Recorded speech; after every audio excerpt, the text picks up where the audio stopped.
All right, well, thank you all for joining us this morning for the Coffee and Cloud Excellence Workshop. Please, throughout the morning, if you have any questions, add them to the Q&A. I'm going to go ahead and pass it over to our Vice President of Cloud One Conformity, Aaron Ansari, who's going to run through today's agenda and our speakers. Aaron, over to you. Thanks, Brittany. Thanks for organizing this. Thank you, everyone, for being here. We certainly appreciate your time and your attention this morning.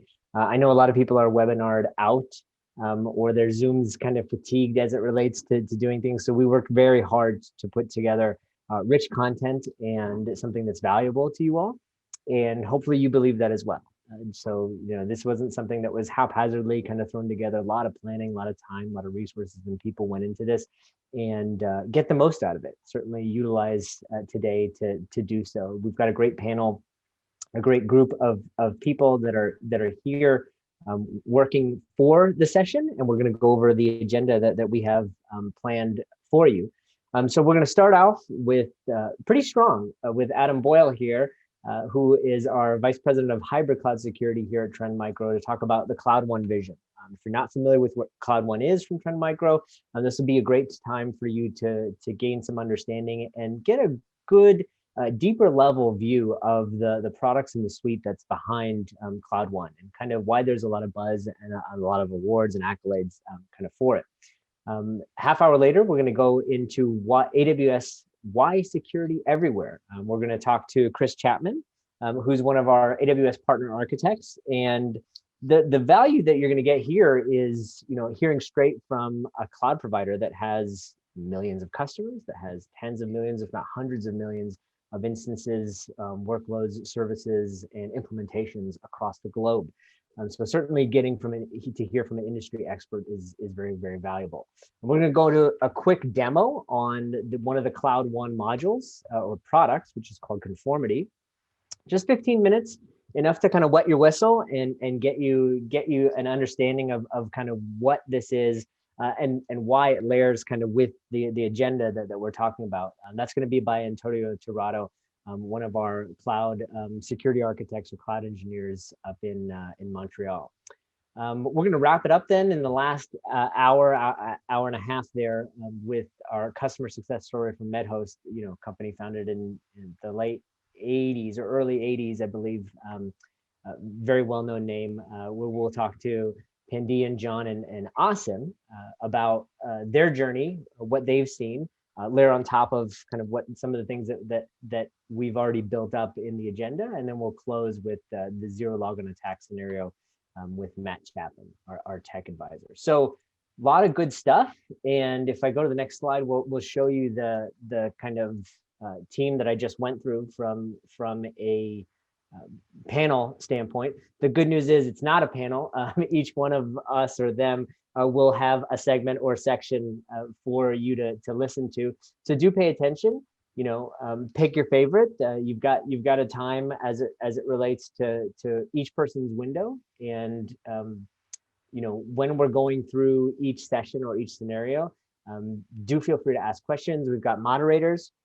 We have some interactivity that's going to go on today. So we have some questions that we're going to ask of you.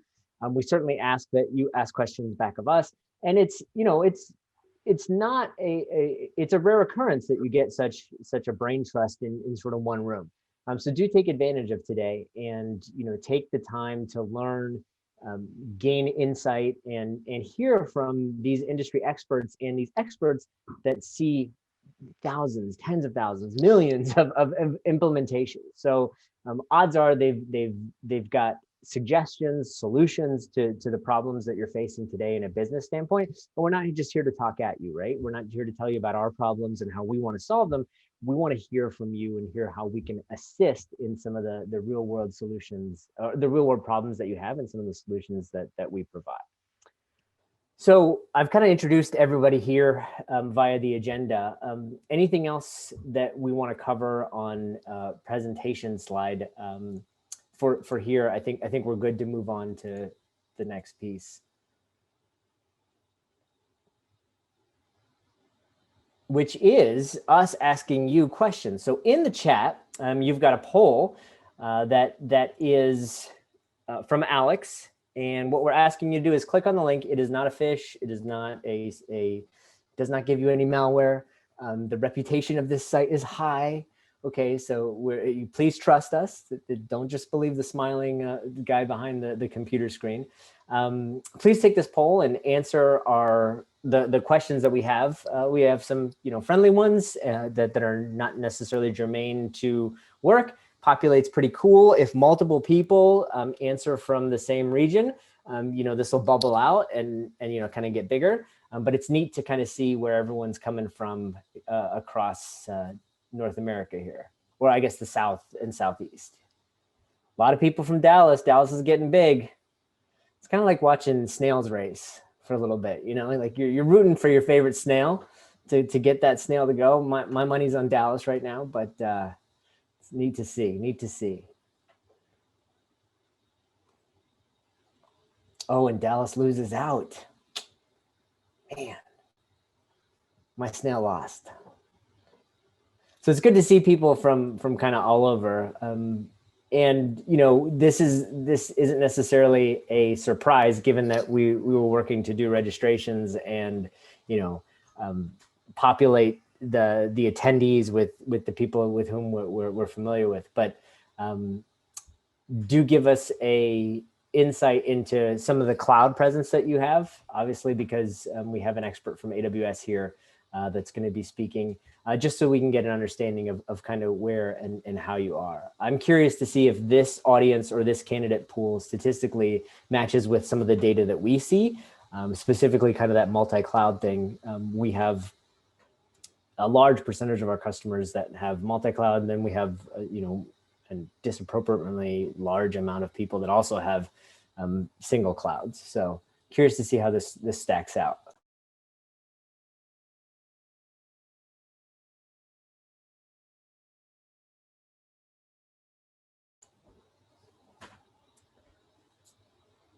So that's a little bit different than I was anticipating, a larger distribution in certain areas.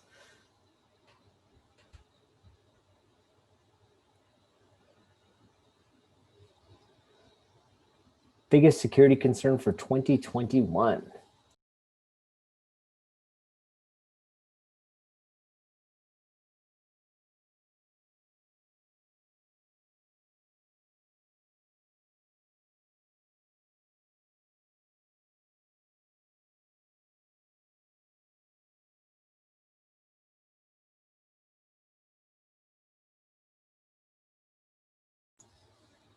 We are certainly seeing this across our customer base.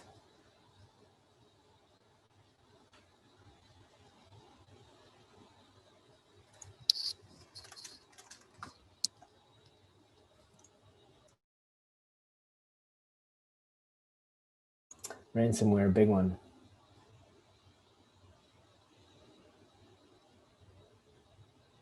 Glad to see a remote workforce there.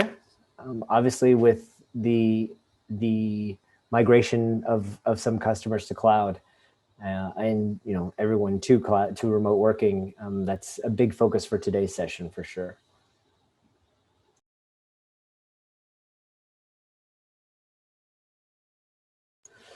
All right. Without further ado, as we go through this, we'll go to Mr. Adam Boyle. Adam, as we mentioned, is our VP of Hybrid Cloud Security. We've got a couple other questions that we'll go to that we'll hit later, but Adam, we'll pass it over to you. Good morning. Good morning, Aaron, and good morning, everyone. It's a pleasure to be here this morning. I'm really looking forward to sharing with you our journey in Cloud One and where we're heading.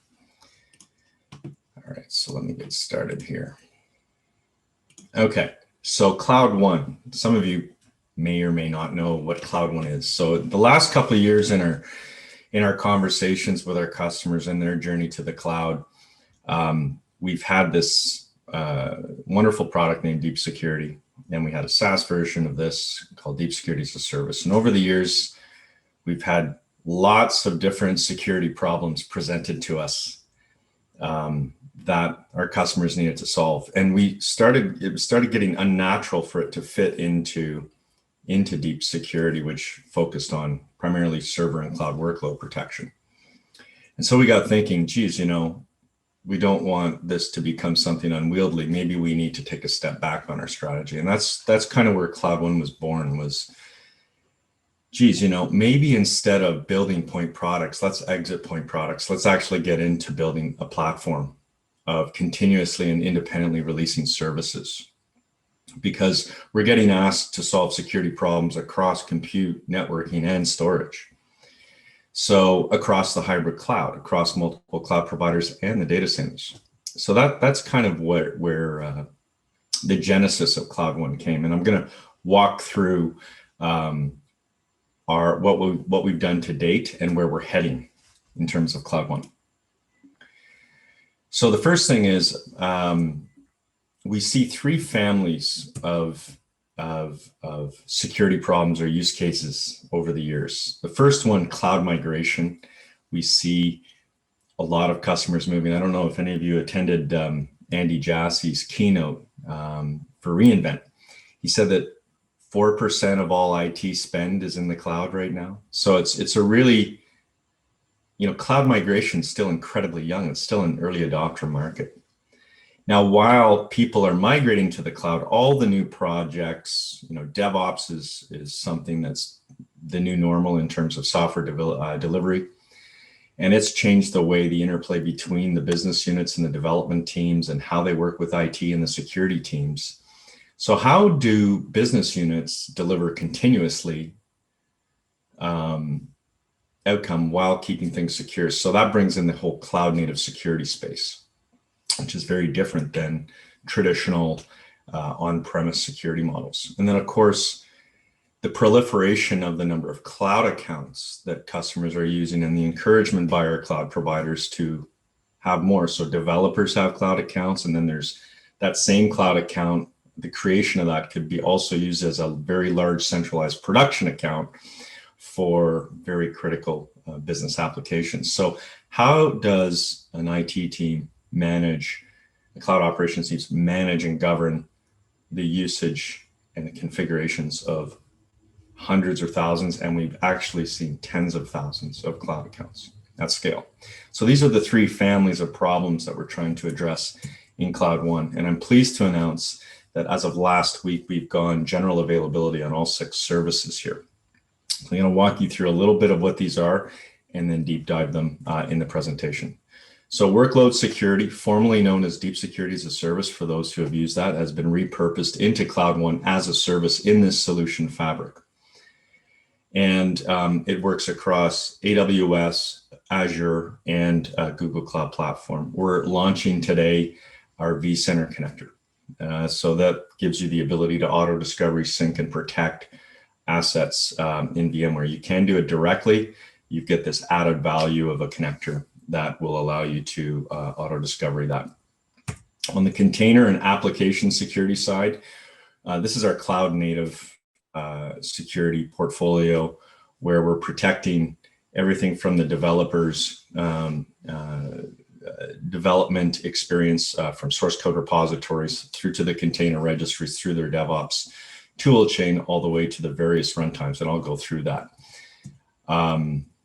Application security, which is essentially serverless security, also serverless container security. I'll be walking through those runtimes as well. File storage security. So on the storage side, this is us going in. We're seeing S3 and Azure blobs being used aggressively as centerpieces in the IT workflows. How do we give an insurance policy that that there's no malware coming into the IT environment on that?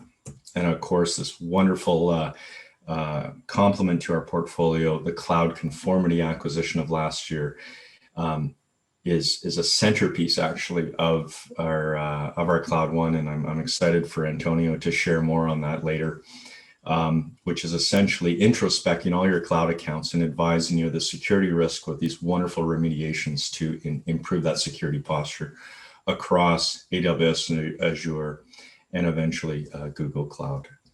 And then finally, we have our market-leading solution, Tipping Point, which has been repurposed into a Cloud One network security solution that works It started with AWS. It works in the transit gateway hub and spoke configuration, as well as protecting Amazon VPCs. And now we are also live with Azure, and we've got some previews coming on GCP as well. So you can see these are all services that continuously and independently release from each other, and they span across primarily AWS, Azure, and GCP. That's the broader problem we're trying to solve across those three families of use cases: migration, application modernization or containerization, leverage of service, and then cloud centers of excellence. So we see in the market that there's no customer that just does cloud native apps, except, born in the cloud customers. A lot of our customers have a wide vintage of applications with different application architectures. So this platform is about supporting your spectrum, and we move with your spectrum. So we get a lot of huge cloud customers that the first security problem they want to solve is end of life servers in the data center that run critical applications. So you're telling me we could actually protect everything in the cloud, but from the same solution, protect legacy real estate, which we're most concerned about, ransomware? Yes, we can. And that's a very popular. So broad coverage is another tenet of Cloud One in terms of not only platform coverage, but cloud coverage and the services within each of those clouds. We've designed our platform to be API first. So we have a large suite of APIs on all of those services available in our Cloud One documentation site to allow you to automate security as code across these. And that's something that's really taking off. Infrastructure as code is being that new way of working where IT teams are becoming software development teams, including the security teams. And we're trying to enable that and help accelerate that. So this is what Cloud One looks like. This is end of 2020. This is where we're at, and we're taking this to the next level going into next year. Starting with just a little bit on cloud workload security. So again, this is something we've learned a lot about in the last 6-7 years. Is when you have broad coverage, when you have multiple security controls in a single solution, that really does help customers reduce the number of tools, consoles, workflows, and improves the overall security posture. So with Workload, we have a lot of tactics here to defend against ransomware attacks. Against, we can see the remote incoming network attacks coming in. We've got layered defense when you come in.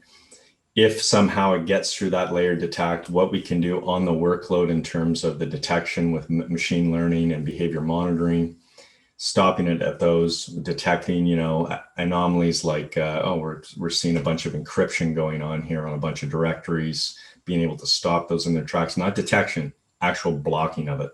So we have a ton of heuristic-based and machine learning-based detections for ransomware at each stage of the ransomware attack. We have heuristics to detect of those outbound requests to go get those keys. It's a very complete solution. So that's what Workload does. Is it's protecting your cloud servers, virtualized servers or workloads, as well as your data center, all from one experience. And we have a tremendous amount of threat research going into this. As you can see, we have a lot of study in Linux, both for vulnerabilities and for malware, as well as Windows, right? So I'd say we have about 55% Linux and about 45% Windows, and we see those switch year over year.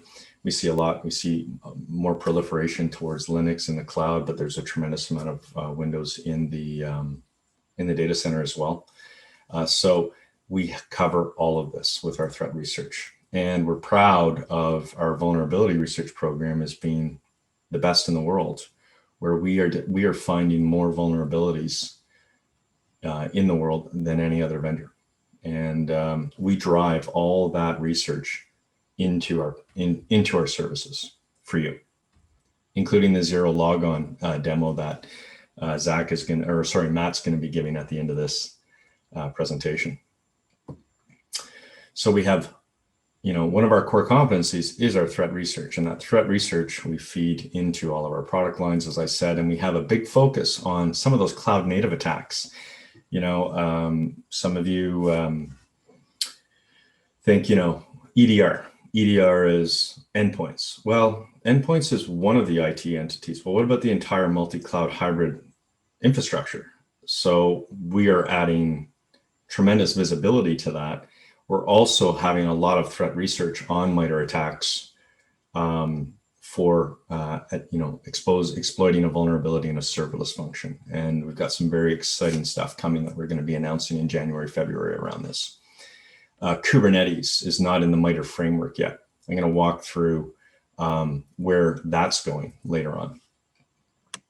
So let's talk about workloads, how workloads are evolving. So cloud native. So what is cloud native? Cloud native is building applications, leveraging a broad suite of cloud services.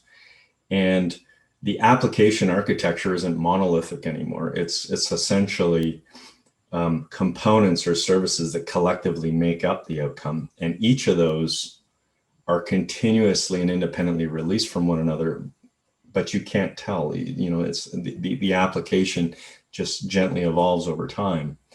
And this is because you have teams leveraging DevOps practices that are continuously releasing parts of that application. And they leverage technologies like containers and serverless for that compute or that application logic. They also will tie in ML, AI, all those great things. But with that brings a lot of security risk into your environment. There is malware being downloaded from public sources. I always remember being at DockerCon in 2018, how there was an image on Docker Hub that went out to 5.2 million images downloaded into people's environments that had malware on it. This is happening. So you're dynamically pulling in software from a variety of third-party and open source sources into your builds continuously. Well, you need an insurance policy to make sure that stuff's clean, right? Vulnerable code, vulnerabilities from open source coming in, leaked secrets and keys, compliance violations. As IT teams get really, really mature at leveraging CloudFormation templates or Terraform, bundling up and packaging their equivalent of applications, which is automating IT and security workflows. So they package up that code and they continuously release it in the IT environment. Well, there's exposures there too with weak configurations of cloud services, errors, and these teams aren't necessarily security experts. And so they need some help. They need some guardrails. And then when we get to runtime, I'll show you how prolific, how broad the runtime environment is in containers and serverless, because it is quite daunting. So having visibility and the ability to stop detect and prevent those runtime attacks in these cloud native runtimes becomes really key. So when we think of, a lot of us who are, on the back nine of our careers, who've known how to protect servers, well, this is the next decade. There isn't a server anymore. It's, again, components of a continuously released application or outcome that's coming in. And this is the new operating system across the hybrid cloud. This is the new breadth and coverage that needs to be protected from, on the left, the developers in the source code repositories they're using, the container registries they're using. Some, there's a lot of golden image practices going out there where they're trying to standardize on a hardened, configured set of operating system images that you stick your application on. It goes through a CI/CD pipeline and it goes out to runtime. And then you can see here in the runtime across AWS, Azure, and Google, There is container environments. There's serverless container environments, which is essentially managed environments for containers. All of them, Kubernetes is a huge popular orchestration engine to orchestrate the continuous delivery and operations of your containers. And then, of course, serverless and those managed services that allow you to run those. So all of this environment is your new world for the next decade, and you need solutions to protect this. And so what we're doing in this is we're covering all of this as well. And again, one of our tenets is coverage. So through our solutions in Cloud One with application security and container security, we're going to be bringing these even closer together in the coming years, especially next year. Our goal is to give you that coverage across, right from the developer to runtime, across AWS, Azure, and Google. Okay, so right now, today, you can instrument and see, we basically are scanning of containers, images that are at rest, have not been deployed yet. We can look for and find vulnerabilities, malware, secrets. You can do IOC sweeps, and you can also check against CIS, PCI, HIPAA, etc. for compliance. And so you're finding risk that hasn't even been deployed at runtime yet. We also have, Kubernetes has this concept of an admission controller. So we now have logic that goes out as a daemon set in the Kubernetes runtime that will decide whether that image is allowed to go out to runtime based on policy that you've defined. So you don't even have to interact with the development teams. And then on serverless, we have the ability to, with our RAS-based offering, actually see the attack inside the application in memory and stop it.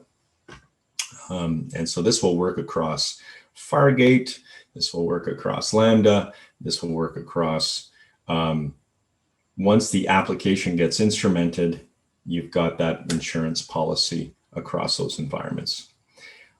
So SQL injections, remote command executions, we can actually see illegal file access. There's the OWASP top 10 essentially is all embedded in our application security offer here. And we support a lot of programming languages as well. And I'm missing .NET here. We just released that earlier this year. So this is basically 2 lines of code that gets added into that outcome. And then you've got that insurance policy and protection there. So what's this? I'm sure many of you know MITRE. MITRE is a wonderful framework that has documented known attack techniques across, in the dark blue, those are all the different tactics. And MITRE has a wonderful, rich set that keeps evolving. But one area MITRE doesn't have yet is Kubernetes specific attacks. And this is an example from Microsoft where, so this is like pre-MITRE, Microsoft's view of all the different attack techniques just in Kubernetes itself. And so, going with somebody like Cloud One allows you to get visibility of this over time. So we are building our detection and response in our cloud native environments around technologies like Kubernetes, around Docker, Containerd, and all the various flavors of serverless. And more of that's going to show up in another platform that I think you have another day on, which is talking about our XDR solution. So Cloud One will feed that, and I'll talk about that a bit later. We've got this partnership with Snyk. Some of you may have heard of Snyk. Wonderful company, really, really impressive. We're integrating Snyk into Cloud One. And what Snyk's going to do is look at your source code repositories and find vulnerabilities in your open source. They're the best in the world at it. So why compete? Why not partner? So we're bringing them in, and they are going to become our 7th service. And so we're going to be releasing a preview of that in the coming weeks around this. So we're really excited working with Snyk. It's been a lot of fun, and trying to provide and bolster more reduction of security risk pre-runtime. That's the new world now, going into the next decade. Let's talk about storage. So, we've talked to many customers this year that are banging down the door for how can I make sure all the files that we park on Azure Blobs or S3, that there is no malware in them. So what we built is a very cool solution called file storage security that can detect supply chain compromise. So imagine you're having content coming in from third-party sources, and you might authorize them, you might trust them, but we had a customer 2 years ago who had those authorized third-party sources come in, and they got breached, and then that malware got propagated into their environment, and then that outcome, that content actually ended up on everyone's desktops like the next day. They didn't have something in there. We also see S3 as central to a lot of IT workflows.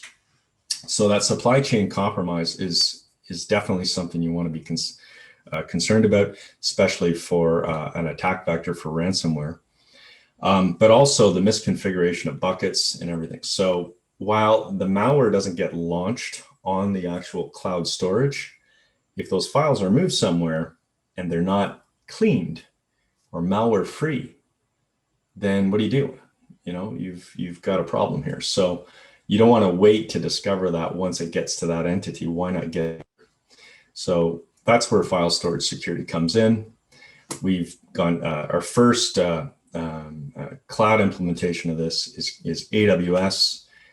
So we've embedded our malware scanning logic in a Lambda itself. So you're basically deploying a CloudFormation template, which deploys our scanner stack, integrates with Cloud One.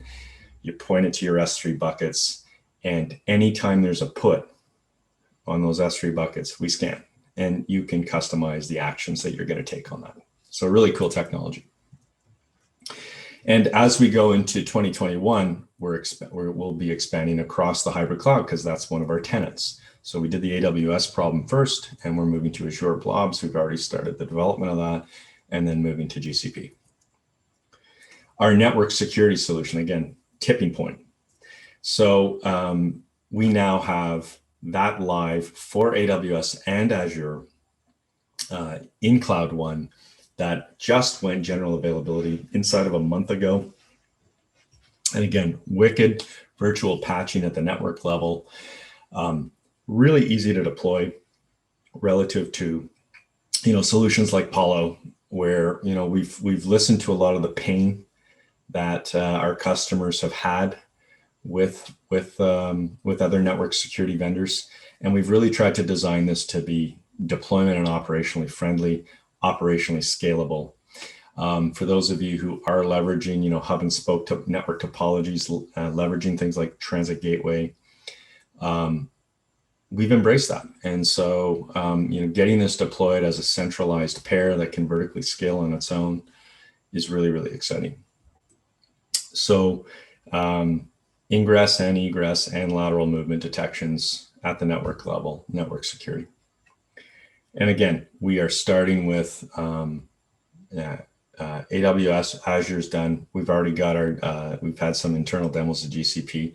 And again, this is about giving you broad coverage across your multi-cloud environment. Again, the tenet. Let's go to cloud posture risk. When you have, how do you enable innovation in your organization, enable developers creating cloud accounts, creating wicked outcome to grow your business and help them move fast, but give them guardrails so that they are leveraging and using and configuring cloud services in an optimal way. That's where conformity comes in. So where we come in is we're going to introspect all those services in all of those accounts in each of those cloud providers and stay on top of that, continue adding more and more rules, more best practices, more compliance checks. So you don't have to worry about that. All in one experience that's multi-cloud. And so we're going to give you, Antonio is going to give you a great demo on this, so I don't want to steal his thunder, but there's it's a great mirror for compliance and best practices on leveraging and using the cloud. That's the bottom line here. And again, as more cloud services are created, we are adding more rules. We are moving into auto remediation so that it even scales. We have customers with thousands of cloud accounts. They need automation. There's no way a human being can keep up with that. The ability to have custom defined configuration checks tailored to that environment. That's a place we're going. More and more frameworks for compliance coming on board. And again, across the hybrid and multi-cloud environments. Trend Micro's XDR also got launched this year. So this isn't EDR, this is XDR. This is endpoints is a very important attack vector to be concerned about, and desktops. But where Trend comes from is well, endpoints are just one of many, many IT entities that you need visibility, you need to detect risk, and you need to be able to respond to that. So Cloud One actually fits into our XDR vision. And we work daily with them, pumping their data lake full of activity that we see. Tomorrow we will be announcing the activity monitoring capability, the sensor inside our workload security agent to fill our data lake, have our actionable detections coming out there, in addition to the detections we're already sending in XDR now, but we're really taking that to the next level, and we've got a lot of threat research going on those detections to make them actionable so that you could remediate them. So the combination of Cloud One and Trend Micro XDR is incredibly powerful here to give you full visibility across all your cloud environments and your data center. So a couple things just about our pedigree is, last year we were Google's Partner of the Year in technology. For Azure, we have been the top security ISV for several years. VMware, which has been a long-standing partner of ours, we continue to have a wonderful partnership. And last year with AWS, we were a winner of Technology Partner of the Year. And as you can see here, particularly in AWS, we have a lot of competencies that we work closely with AWS. That's another tenet of Cloud One, is we have deep, healthy relationships with our cloud providers so that we can complement them. And this is evidence. We work very closely with the AWS Marketplace team. If you go on to, so probably I would say February, every one of our Cloud One services will be consumption-based. So we have a couple right now, network and workload. We have inside the fabric of Cloud One is our usage and consumption-based billing experience. All of that, you can imagine just this one platform, you buy this one platform, and what you use is what you pay. So you don't have to sign up for this big one-time cost if that doesn't fit your procurement strategy. We're also going to have a variety of so consumption-based pricing, subscription-based pricing, and we're also looking at some great solution selling too if you're into multiple services. And so that's a very exciting area. We're really pushing the boundaries of AWS Marketplace. We will probably be, how do you sell a security services cloud platform on a marketplace? We're the first to do it. So we're actually driving a lot of the roadmap and investment in the AWS Marketplace because we've been a trusted partner for so many years with Dave McCann and team. So, and we're looking to do this in other cloud marketplaces as well. It's just the feature delta in those is quite different right now. Last year, we had our most intense analyst activity I've ever seen. Forrester came in for several months with hundreds of use cases. And they said, we want to do these things, set up an environment, and then leave us alone. And they went in and they did all their use cases. And we had to provide that environment for them. And it took them months. And as intense of an activity that was for us, we were very proud to come out with the highest score declared by Forrester as the leading solution for cloud workload security. This is, again, coverage, breadth, quality of security, quality of threat research. All of these things really matter, right? Gartner, we've been working with Gartner for so many years on, I remember years ago where we were talking to them about a cloud workload's different than a server. No, it's not. Yes, it is. No, it's not. Yes, it is. And it's so nice years later that it's been acknowledged that workloads do behave different than a server. So, and it's nice that we are lockstep with Gartner in what they're recommending in terms of what you should be doing in terms of protecting your cloud workload platforms. And then finally, IDC. IDC last year declared us as the #1 cloud workload security vendor in the world with 29% market share. And as you can see here, that's almost 3 times the size of our next competitor. So this, we've been doing this a long time. We're still students. We're still in this journey. We're continuously learning, but we do have tenets that we believe in almost religiously in everything we do. And I hope that you get an understanding of that today, because that's what this is about, is to really understand not so much the features, knobs, and dials that we're doing, but what are the tenets and where are we heading? Because we don't want to be your vendor. We want to be your partner. And we want to work with you hand in hand. We want to learn together across cloud migration, across application modernization, and across centers of excellence for operational excellence with the cloud environment. So with that, thanks very much. I'm sorry I went a little bit over on our time, but I enjoyed having a chance. And I don't know if we have time for Q&A or if we're just going to move to the next presentation, which would be our friend Chris Chapman from AWS. Thanks, Adam. If anybody does have questions, please put them into the chat, and we could be sure to answer them as we move on to Chris. Just a couple of reminders.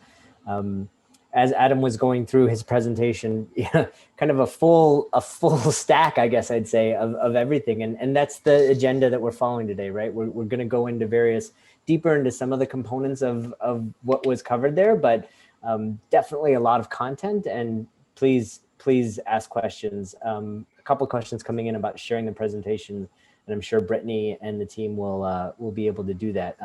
Now that everyone's here, just 2 quick reminders, Chris, before we get to you, well, maybe 3. Everyone that is attending, we're making a $10 donation to Toys for Tots for each attendee. So thank you for being here. You will also get a $10 Starbucks gift card that will be sent to you after this session, which ends technically, I guess, tomorrow. And then each attendee will also be receiving a holiday-themed gift box. So please make sure that your shipping address is up to date and that we have that. So with that, we'll segue into Chris Chapman's presentation. Chris is our partner solutions architect with AWS, very knowledgeable, seen lots of stuff, and we'll go deeper into some of what Adam just talked about with our relationship with AWS and some of the things that we've seen or AWS has seen. So Chris, over to you. Yeah. Thank you, Aaron and Adam. It's really exciting to see the partnerships we're developing with our AWS marketplace partners like Snyk and Trend, and seeing how all that works with AWS. As Adam mentioned, briefly, I want to talk about how marketplace works with these license models. So he mentioned that consumption license model, and that's something that's very important to AWS. But we also offer a number of other things through Marketplace, like these easy deployment options. And then we have additional license options to handle everybody's custom needs who might be coming to AWS. So if you already have a license or you need a new one, we can help you with that. And additionally, it will all roll up into your monthly AWS bill. So that further counts towards any enterprise spend agreements that you might have with AWS. But really what I wanted to talk about today was, again, looking at these security postures companies do, and how do we organize these risks? How do we gain visibility and respond to events? And really, how do we do that at scale? Because it's not enough just to be able to respond to individual instances and events, but we really need to be able to scale that out to everything that we're doing, not only across the cloud, but also in our data centers on-prem. So in order to be secure, we need to have situational awareness into our systems. But again, with all these moving parts, our situations, our environments are becoming increasingly complex. So how do we do this and make sure we're not missing anything? And that's where using frameworks helps. These guide us, they give us a checklist of things to look for. It gives us areas to probe for all these weaknesses and really create that, that DevOps type iterative process. It's an ongoing iterative process where we find things, we make adjustments, and we're constantly making things better. And this is where the cybersecurity framework comes in, and it can really help provide you with a system for ensuring that your situational awareness is complete. Or sometimes I like to rephrase this, is it complete or is it not fooling you, right? This is something I see a lot out in the companies I deal with almost every day. So one of the most common problems I see in security, especially in the cloud, is this lack of visibility. And that lack of visibility has a couple different variations, right? For example, you could have not enough information, right? We don't have logs set up. We don't have visibility into containers or serverless. How do we do that? But then there's this other problem, which is too much information. We have information overload. So now we're burning people out. We've got so many logs flowing from so many different accounts that we can't see what's going on that's important. We've got too much information. And both of those create a lack of visibility. So we need to be able to see into things, but we also need to be able to look at what we can see, and are we seeing it correctly and completely? And then finally, can we understand what we're actually seeing? So again, in the cloud, we've got a lot of moving parts, and it's impossible to keep an eye on all of them. And this is really where you need to begin to rely on automation and alerts. And additionally, you need the people and the process to take those alerts and conduct useful work to determine what those systems and alerts and events are showing you. So let's get into this a bit more and talk about how do we deal with this. And this is where I really like this cyber defense matrix. So this was created by Sunil Yu. He created this matrix really to organize and give you a cross-reference across the assets and security tools. So we can additionally apply those three parts of DevOps across the bottom, and we get this idea of how the people, the process, and the technology work together to not only give us that complete security visibility, but also help us divide these things up into pre and post-event structures. Now we look at this grid here, and we've got things like S3 buckets, we've got databases, VPCs, user roles, edge devices, EC2 instances. Those all have their place in this horizontal structure there. And additionally, all of your application code and then the configurations that go with that. And that's really important. We'll be diving into that here in just a little bit, the infrastructure as code and the configurations that move along with all these. So all of these, they need to move through the stages and get to production. They all have these configurations. And additionally, all of these things I mentioned, they're all interacting. So we need to look at all of this data to determine really what's going on during an event. And then specifically, I'll take an aside right here because I saw at the beginning, we brought up ransomware as a big concern earlier. And I've seen that as well. This is, we've actually done a webinar specifically on that this year. And one of the things that you have to think about with ransomware and grids like this is the differing responses depending on what the event is that you're looking at, right? So you talk to a lot of people, and we have these recovery time windows that we talk about with data reliability and resilience, and they want to shrink those recovery windows down as close to zero as possible. But a lot of times this isn't the best strategy for every type of event, specifically when we're talking about corrupted data. And I don't know if many of you have been around to see what happens. Maybe you've got one of those old SAN systems in your data center, right? And if you start passing corrupted data, well, great, I now have a highly available, super resilient double copy of useless data. And that's not something we want, right? So that's where doing things like snapshots and having these interrupted streams of data backup and recovery is really important. And that's just an example here when we look at the data box here and that response. We have to know what's going on, and we have to be looking at our network and our users and our applications to understand what our response should be. And then we have to have our people and our process trained up so that they know what that response should be. So again, you're going to hear me say this a lot, but there's a lot of moving parts in the cloud. We've been seeing this in the last few years. Also, most companies are picking a hybrid strategy. In fact, I think we have if Brittany's got it, I think we have a polling question on that. I would imagine most people are in this position where we have a hybrid setup. So we'll talk now, and we'll take a look at a few of the various services with AWS that fit into these categories I've got listed across the top. But first, I want to go through and talk about how this grid can further help us organize around an event.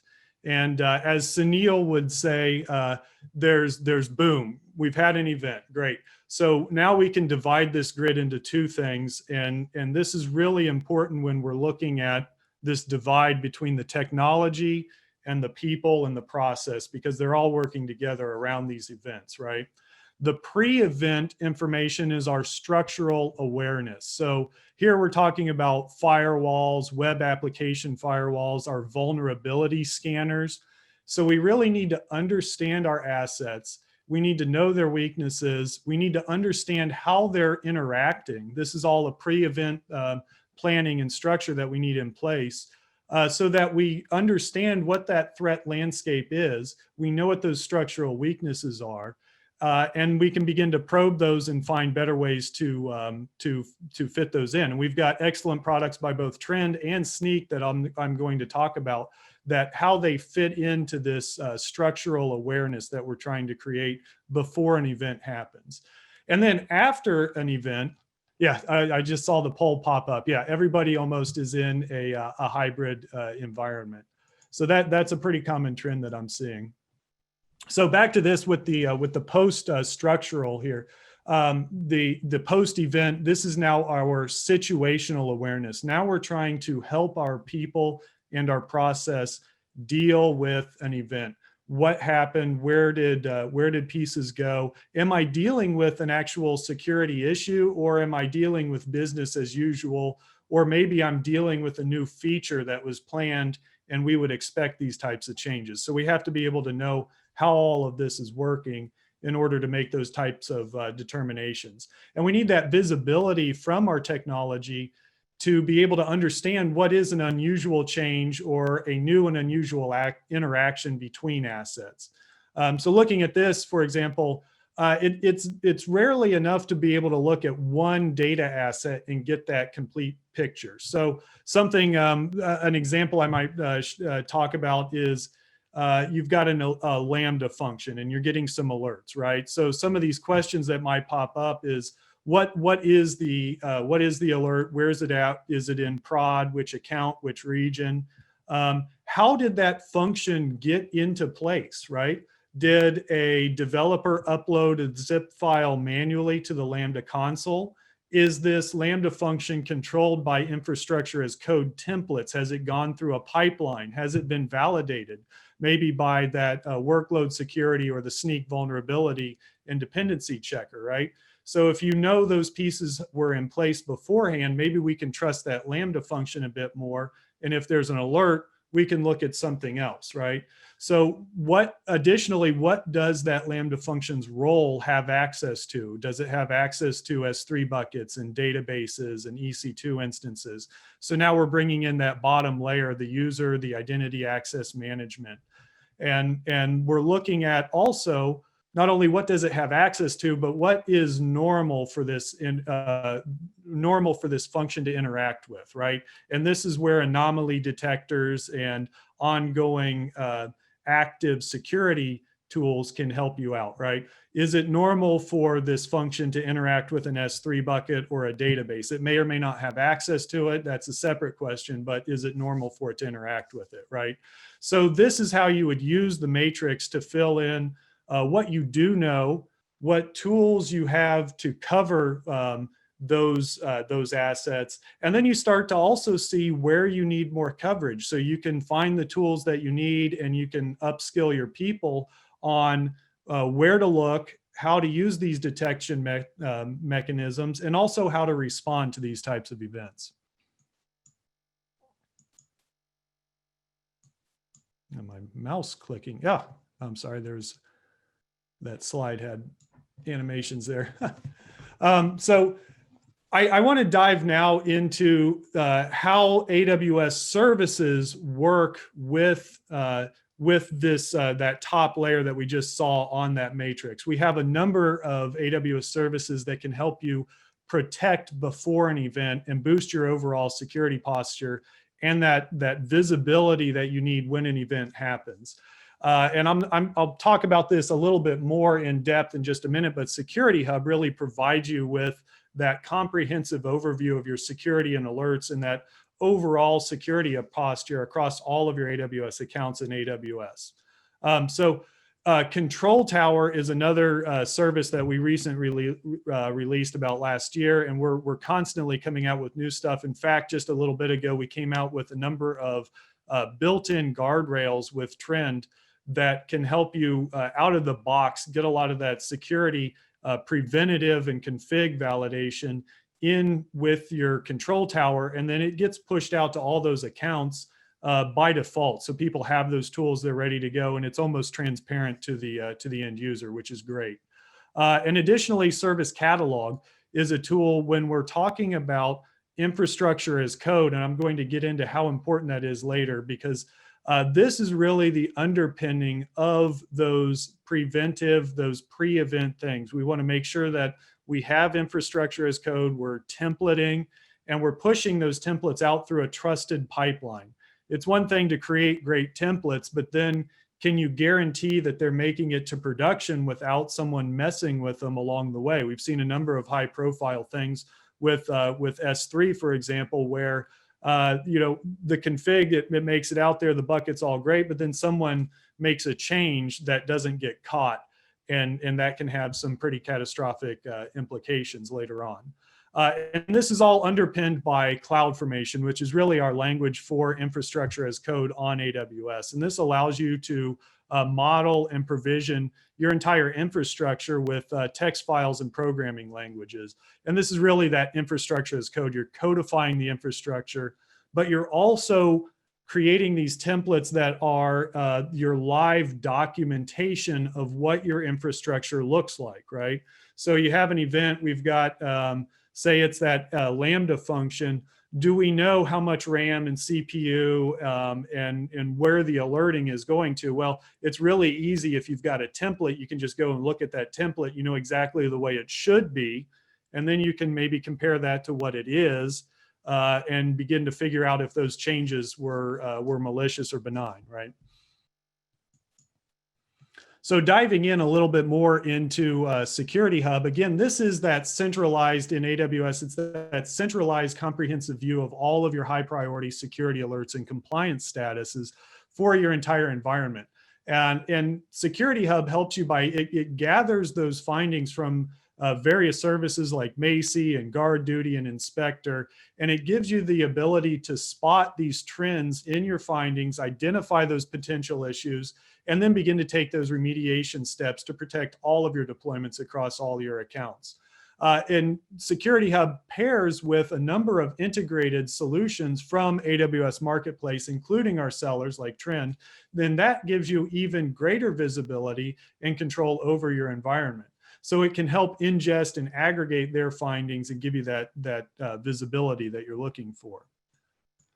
So now we're going to switch, and we've talked about the services that were on the preventive. Now let's talk about the active. We have something going on. We need to know, we need to dive into it a bit deeper. So there's, again, a number of services that AWS provides that helps you create that or achieve that visibility. Again, I'm going to look back at Control Tower. If you're in a multi-account, multi-region setup in AWS, Control Tower can really help you see not only the interactions between accounts, but also what those guardrails are, what types of security and configs you've pushed out to those accounts.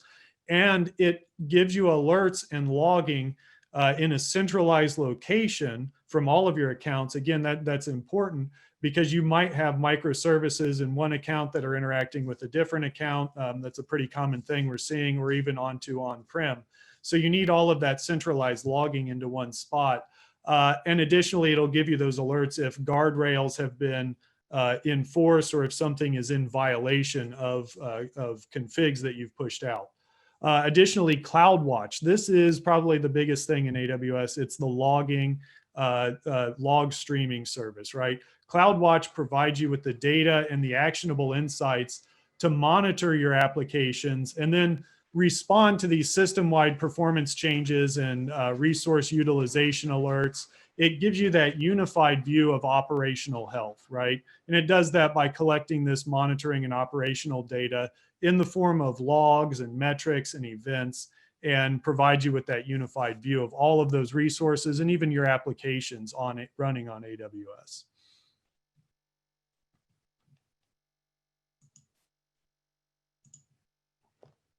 So looking at another service here that helps you when you're running into an actual event, you've got people that are trying to do things. We talked about information overload.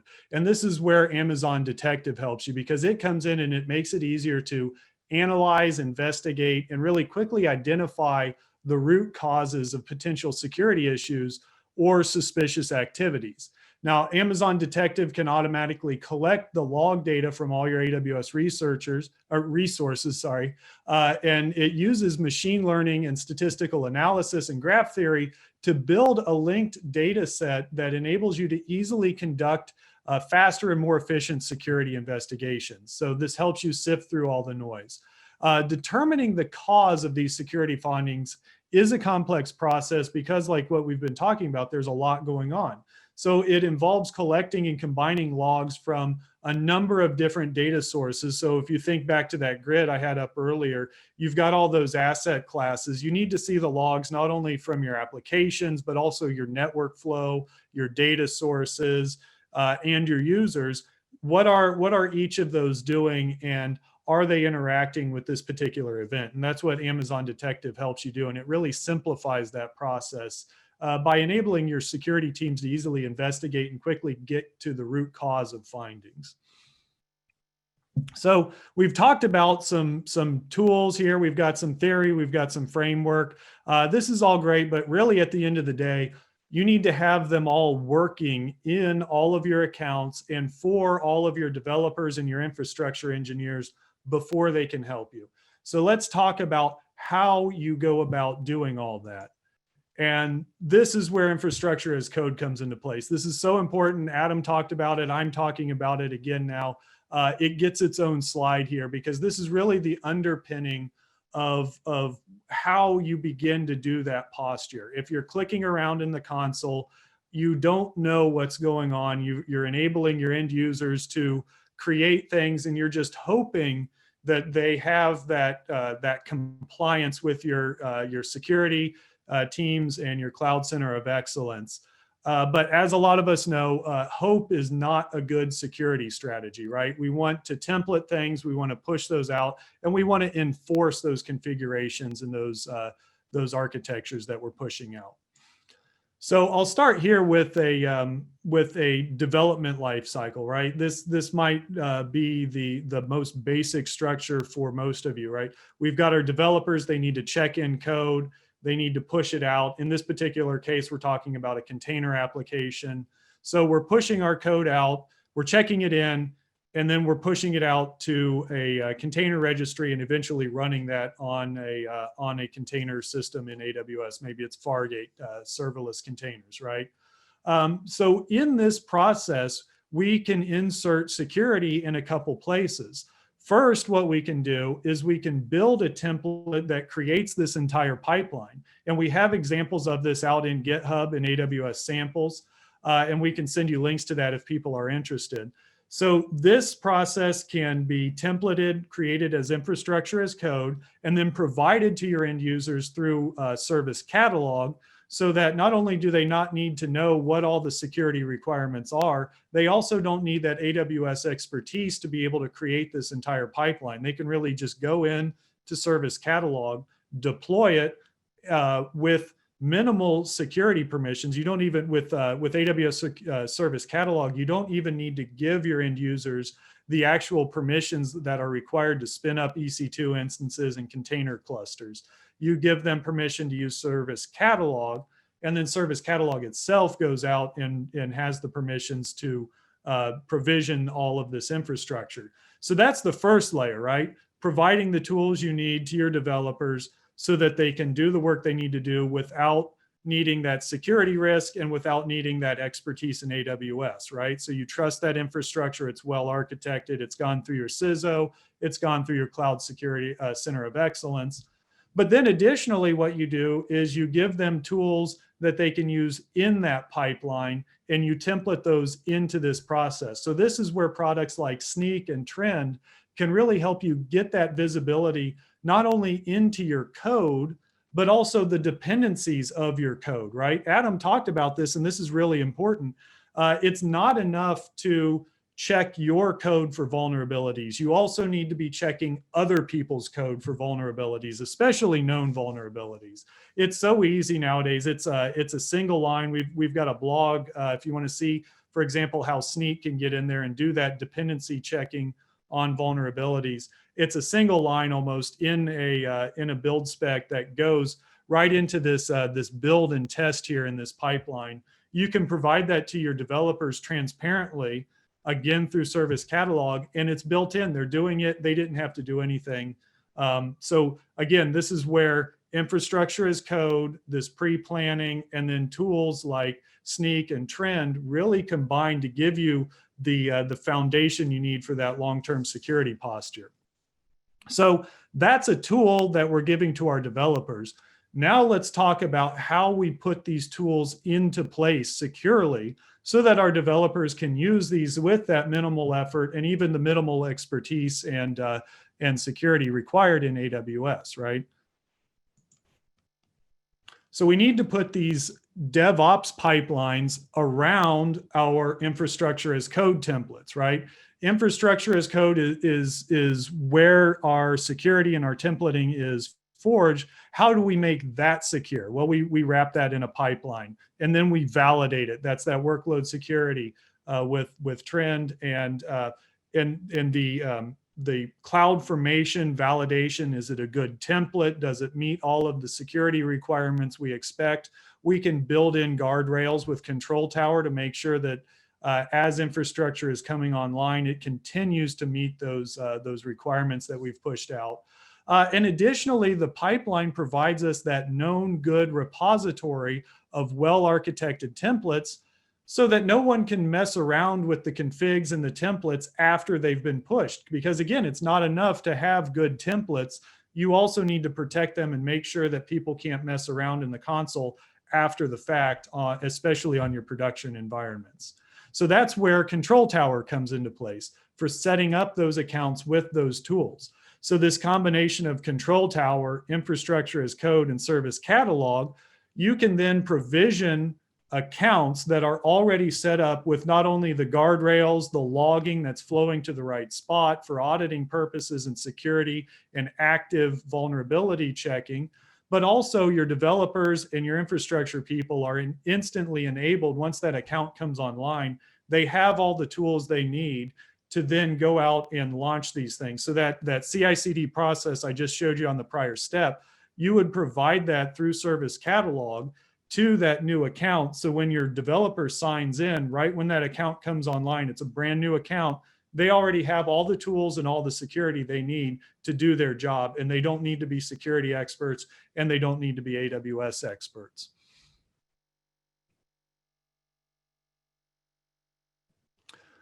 So those are the tools. We've got a lot of links to those.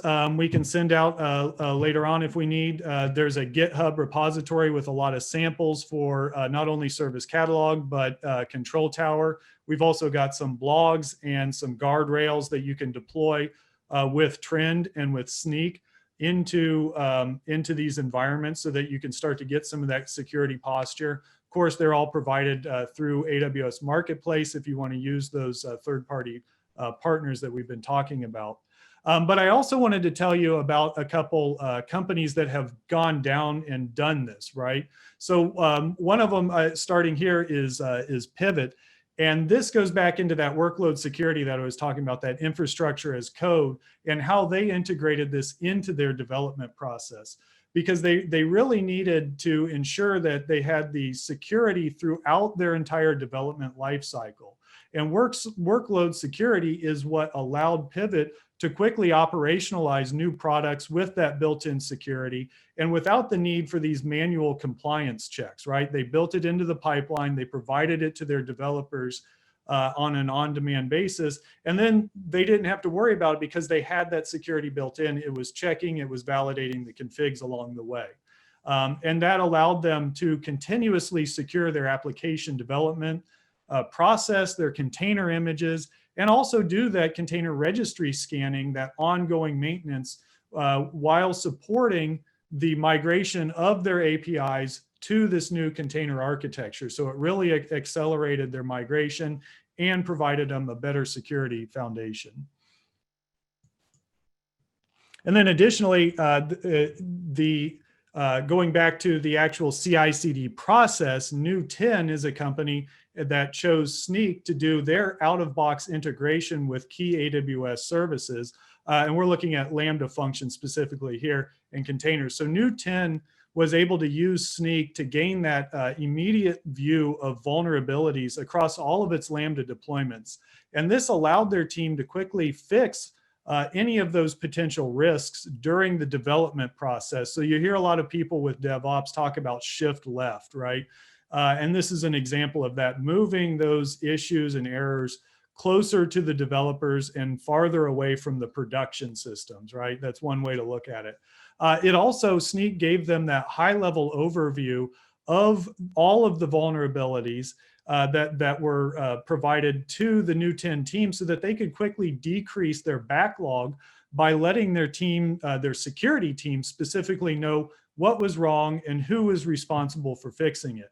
And additionally, Snyk integrated those security checks directly into their development pipeline. So this sped up their delivery of applications without compromising that security, giving those tools to those developers when they need it and not after the fact, right? So we're trying to move things back on that grid. We're trying to move things back into that pre-event. We want all of these pieces in place so that if something does happen, now we're falling back on our people and our process, and we have all of the logs and alerts we need to then go through and figure out what happened and whether it was an issue or not. The other thing I like to plug here is, and Adam brought this up earlier, is the well-architected framework at AWS. This is a really great set of guidelines and white papers, and it's more of a it's definitely a guideline. It's not as prescriptive as it is helping you ask the right questions in the right areas so that you're making sure that you're hitting all of the pieces. And the other thing is that each of these pillars, they're each a separate white paper. So if you look at the security white paper, for example, it will go in and talk about what it means to get security at each of these levels. It'll go into each of the AWS services that you need to look at and how they interact with other services so that you really ensure that you're getting that full compliance across the board for whatever your security measures you need for your company. So with that, I will open it up to discussion and turn it back to Aaron there. Thanks, Chris. Wonderful content. And Chris, I just realized you're doing this during reInvent. So we really, truly appreciate your time to be here, when you've got all sorts of stuff going on. So a lot of things that were discussed there, right? Control tower, infrastructure as code, the well-architected framework, integrations with partners, including us, and technologies that were there. Truly a very, very rich content segment. And honestly, if I were sitting here as an attendee, I'd want to spend a whole day going through kind of the deck and the content that you have here. Any questions for Chris or anything else that we want to bring up here while we've got him? I mean, to have a resource such as Chris from AWS here is certainly valuable. And you can come off mute. Yeah, thank you for the reminder, Brittany. You can come off mute and even ask your questions, or either of Chris or Adam or anyone that's here.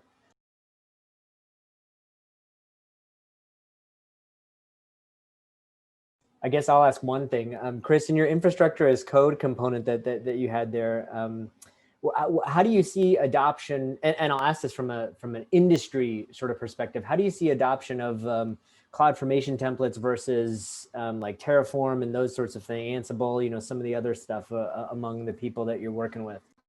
Yeah, and so we're seeing across the board, especially I would say 2019 was the year of infrastructure as code, and then with that the management services, because we've been around for long enough now that people have been clicking around in the console with AWS, and then they're running into those longer term problems. How do we make sure that this scales out effectively? We've got companies that are bringing up thousands of accounts across all of our regions, right? And companies like GoDaddy, for example, are doing a 3-account system. So you have a separate account for dev, QA, and then production. So every project that comes on spins up 3 accounts. And how do you manage that at scale? Because it's really effective to do that. It minimizes your blast radius, but then it creates these other problems, the logistical issues. So that's where infrastructure as code becomes so important and critical to these types of operations. And honestly, I'm not on the CloudFormation team. So Sure. We have a reference architecture for using Terraform with Service Catalog. And we're seeing a lot of different things. In fact, just a few weeks ago, I was on the phone with a large company, and normally I hear this question of which one's better, CloudFormation or Terraform. And this company, I think they finally answered they asked the perfect question, which was, we don't care which one it is. We're trying to figure out how to enable people to use whichever tool is the best. Help us secure that, help us, build in these pipelines so that it really doesn't matter to us which of these templating languages we use. And I really like that. It's a new and unusual problem that we're working on, which is great, because now we need to be able to not only secure CloudFormation, but we need to be able to secure Terraform. And additionally, we probably need to do that across a hybrid environment, right? And so these are all things that we're looking at on AWS on how to make it easier for our customers to do that and continue to ensure that they've got that management and governance going on. That's great and wonderful to hear. Shows the maturity of AWS, and bluntly, I mean, the pervasiveness that you have across the cloud. So that's wonderful. Well, thank you very much, Chris. We appreciate it. And Chris, I'm sure you'll be here and available as needed as we continue. Yeah. I have to, speaking of reInvent, I have to switch over to a reInvent session in a couple minutes here. But I was going to, what I can do is at least put in a link to the reference architecture we were talking about for nice. Service Catalog, so people can see that. And then if we want, we can follow up with links to blogs or something like that, some of the other resources I mentioned. Excellent. Thank you, Chris. All right. Hopefully everyone's doing well, and you're still paying good attention, because now we've got you to see this in action. Right. So one of the things that we're going to do is we're going to pivot over to Antonio Tirado, one of our solutions architects, cloud solution architects in Montreal, who is on our Cloud One conformity team. So if you remember back to Adam's talk, there's 6 components to Cloud One. One of the components is configurations. That's called conformity, is the product. And we talked about infrastructure as code. We talked about scaling templates. We talked about configuration, right, of AWS in the cloud environment. That's what Antonio is going to go into now. So Antonio, we'll pass it over to you, and you can go from here. Thank you, Aaron. Thanks a lot, and good morning, everyone. First of all, thank you for your time today, where I'll be taking this into, exactly as Aaron said. I will show you a working approach, essentially a way to show this, take this into the next level of detail. If hopefully you'll find a lot of value in what I'm going to present today.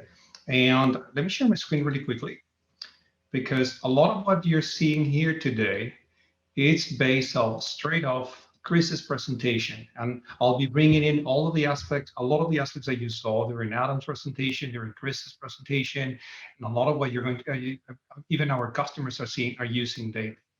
So I would like to call your attention to this, right?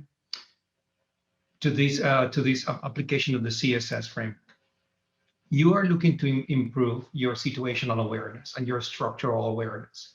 And the best way to do that is to use infrastructure as code to instrument your approach to adopting cloud services.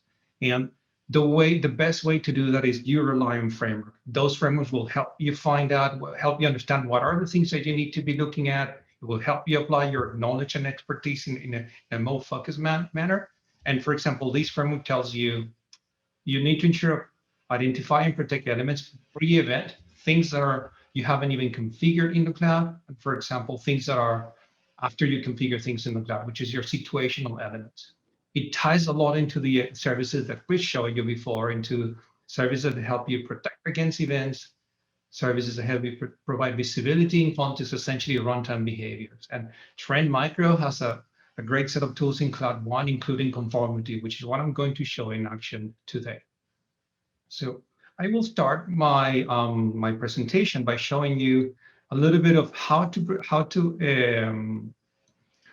increase your visibility, how to increase your structural awareness in the cloud. And just give me 1 second. I'm having some trouble sharing my screen here. Just give me 30 seconds, guys.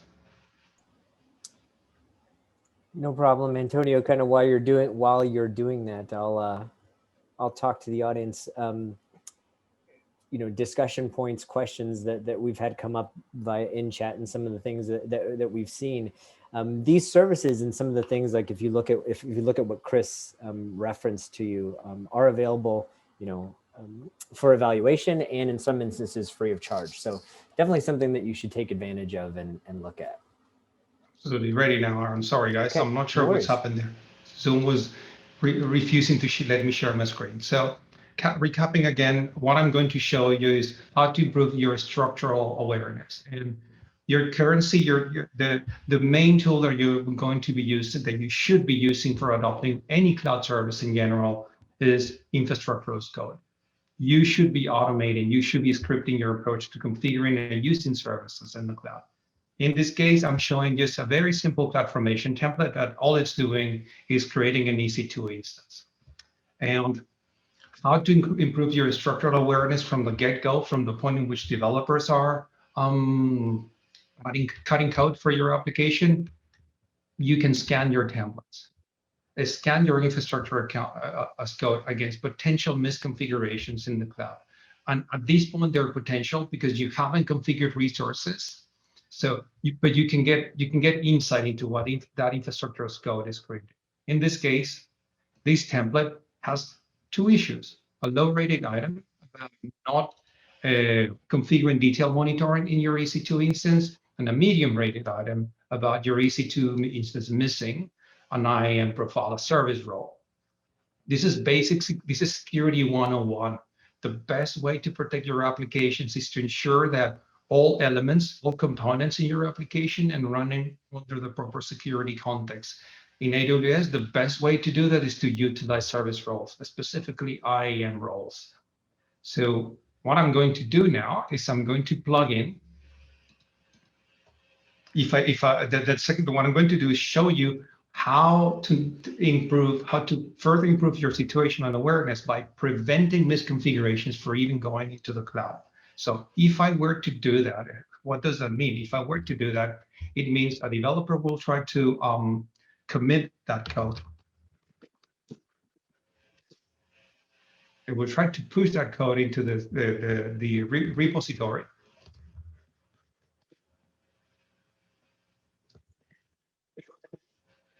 and then they will try to push that into your remote code repository.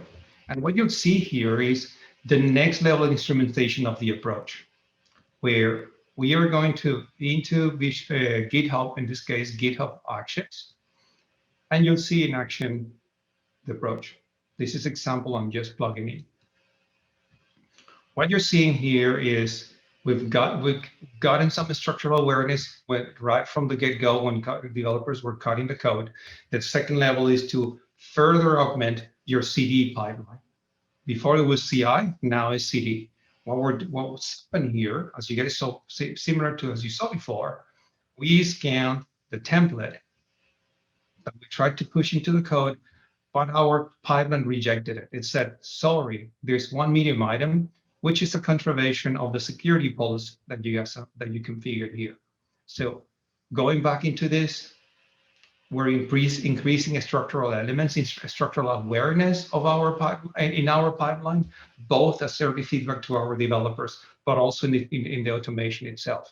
So at this point, we're identifying and protecting against misconfigurations in the cloud. And keep this in mind because you'll see this in action later again.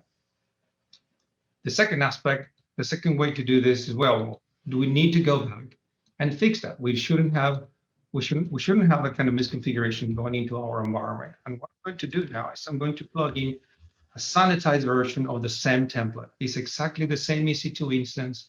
It's doing a very similar configuration, only in this case, I'll show you so you guys can compare. We scan the infrastructure as code again. In this case, this is improved version, and now there's only 2 low-rated items. There's the EC2 instance, by the way, if you look at the code, actually now it includes the proper IAM roles and service role to run appropriately. So the next step, again, we do this again. We commit the code, and we push that into the remote repository, and we'll show you that. I'll show you that in action.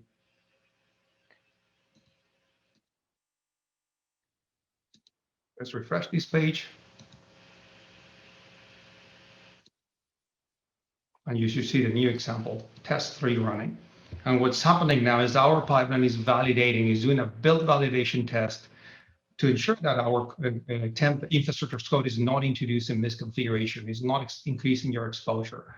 These ties back into the well-architected framework. These ties back into compliance, PCI, HIPAA, GDPR. Every configuration that you create in a cloud environment can be traced back to a standard, to a requirement, to something that the business needs to achieve for their application to work correctly, whether it is security, as you're seeing here, but it could also be to other aspects related to the well-architected framework, such as cost optimization, operational excellence, reliability, and performance. So what's happening now is that we're deploying that framework, and we're starting to go into the aspect around situational elements. What's happening in the cloud? What's the impact of that? What's the meaning of those changes? And to do that, I'll actually jump into conformity itself, where you'll see this in action in real time. So as you can see, the tool has already started to delete, to detect some of the changes being made. So for example, there's a CloudFormation stack that's running here. It's creating an EC2 instance with an IAM role, which is the one we just fixed here.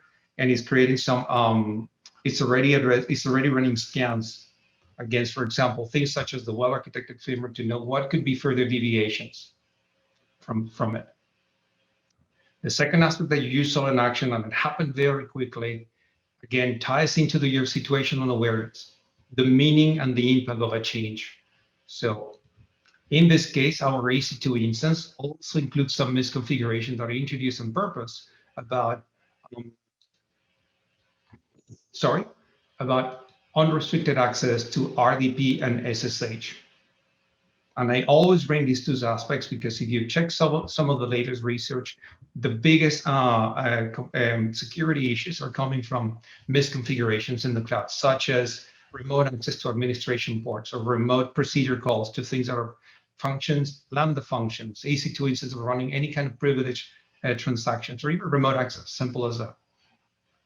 The next aspect that you saw in action is the auto remediation. Again, we've tied back into the situation elements. We have we had a change in configuration. That change meant that we were introducing an open RDP poll. There's an impact to our assets, a potential impact in this case. You can respond in real time by having that addressed straight in. And as you'll see here, SSH and RDP have actually been fixed. So tying back into all of these back in, right? And scroll and you see this, like RDP and SSH are no longer issues. And if I were to go into my AWS console, you would see that the EC2 instance is not misconfigured anymore. So taking all these back in, so recapping a little bit. So you saw how we were able to prevent a misconfiguration. You saw how we were able to gain insight into what that misconfiguration means and how it could be addressed fairly quickly. And I mentioned that all of these, and you heard Adam and Chris mention how this ties back to frameworks that you can use and how there's tools that you can use to protect against all of these issues. I'd like to call back and I'd like to show you how that ties in. So RDP access is a misconfiguration that affects compliance against multiple frameworks. So things such as the well-architected framework calls that out. Things such as ISO and NIST call unrestricted access to SSH as an issue. Each of these configurations that you are creating in your cloud environments tie back to these standards. And the only way, given the number of changes that are going into cloud environments, the number of accounts that are being created, the number of resources that are being used in the cloud, you should be relying on automated approaches for configuring the cloud, but to assessing those configurations. And that's what you're seeing in action here. Through automated tools, conformity is one of those. You can get a real-time assessment of what's happening against configuration in the cloud. Okay, and towards compliance to any standard.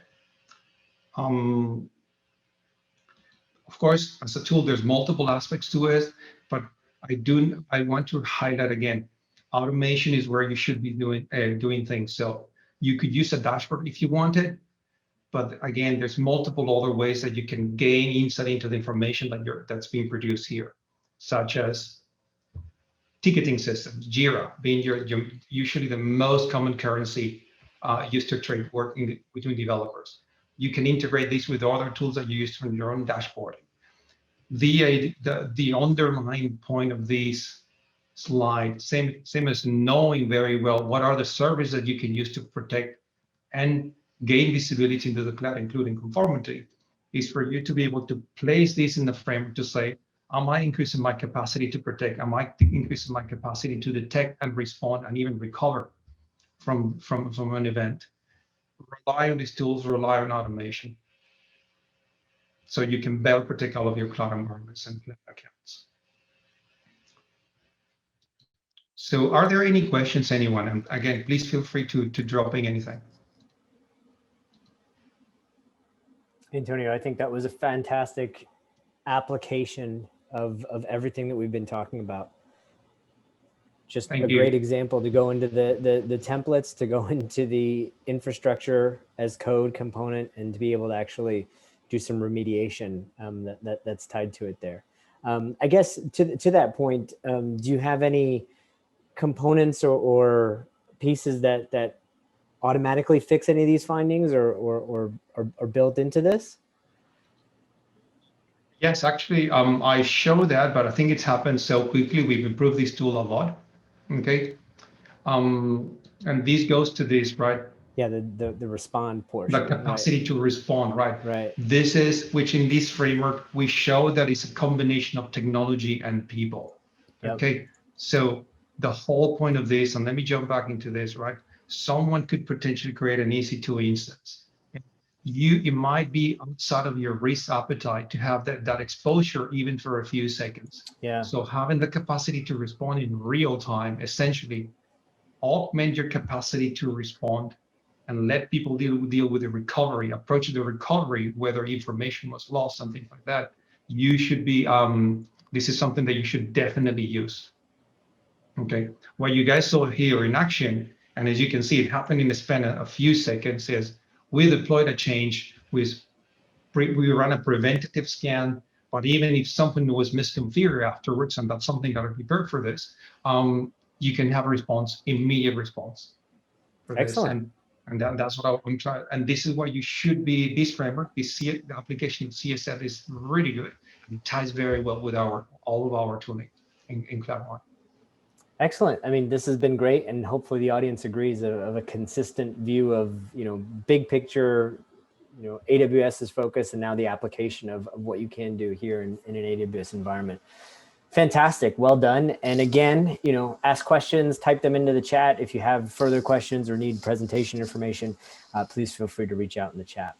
With that, we're going to keep rolling. We've got 2 more agenda items, so stick with us today, and it'll be great content. We're going to talk to a customer, MedHost, with Pandian, to talk about how Trend Micro and MedHost are working to implement, kind of all the things that we've talked about today. So done a lot of conceptual discussion at the beginning, a little more focused with AWS, very focused with Antonio's discussion on how to be able to apply the solutions to an environment.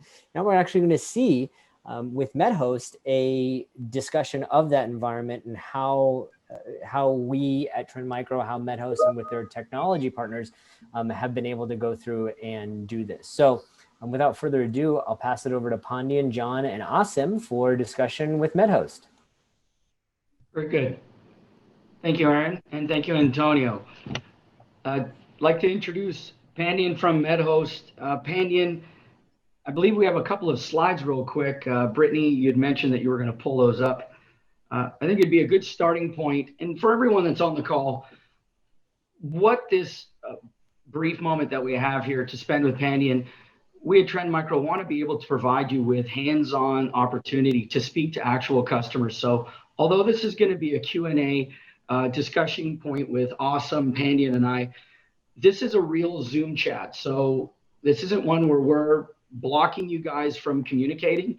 If anybody has a question that you'd like to ask, you can obviously ping Aaron and he'll steer those questions to Pandian, but we want to leave that format open that there's going to be some time for you to reach out to Pandian directly here on this to ask him questions for his usage and interaction with Trend Micro specific to cloud conformity. So Pandian, maybe a good starting point. If you can tell us a little bit about your career and your role at MedHost so the people here can get to know a little bit about you. Yeah, sure. I'm Pandian Velayudham. Good morning, everyone. I think I'm really excited to discuss about what we have been doing so far. And I have started my journey 23 years back in computer science, right? That's how I started. I've been working on B2B industry and then I switched to healthcare. I've been with healthcare more than 6 years now. When we talk about healthcare, you all know about HIPAA, right? That's the term you hear all the time. So HIPAA is something, security is something really, really important for us. I'm a director of engineering at MedHost at this time. I'm responsible for our cloud services, business intelligence, and also interoperability. With that, I want to give a little bit of overview of our organization. Is that something good, John, to go to the next slide? Absolutely, yeah. Please do. Okay. If you can switch to the next slide, I can talk about MedHost. MedHost is EHR software provider. So we have thousands of hospitals using our software in multiple setup. It could be inpatient setup, or it could be ED, or it could be post-acute care. In multiple ways, our software has been used, and we have solution for everything. As you know, this is 35 plus years company, so we have our own legacy software. I would not say legacy software, that's still used in our facilities, like most of the facilities use that software. That's our EHR solution. And 6 years back, we started our cloud journey. So when we started our cloud journey, we picked up AWS as our partner, and then that's how we started. We have been growing a lot, and we had small team working on that. Now, multiple members working on cloud solutions, and we have range of products from consumer to patients to provider. So that's about introduction about myself and my organization. Very good. Thank you, Pandian. I think it's interesting because right now reInvent is going on. And if, Pandian, the first time you saw cloud conformity was at reInvent last year.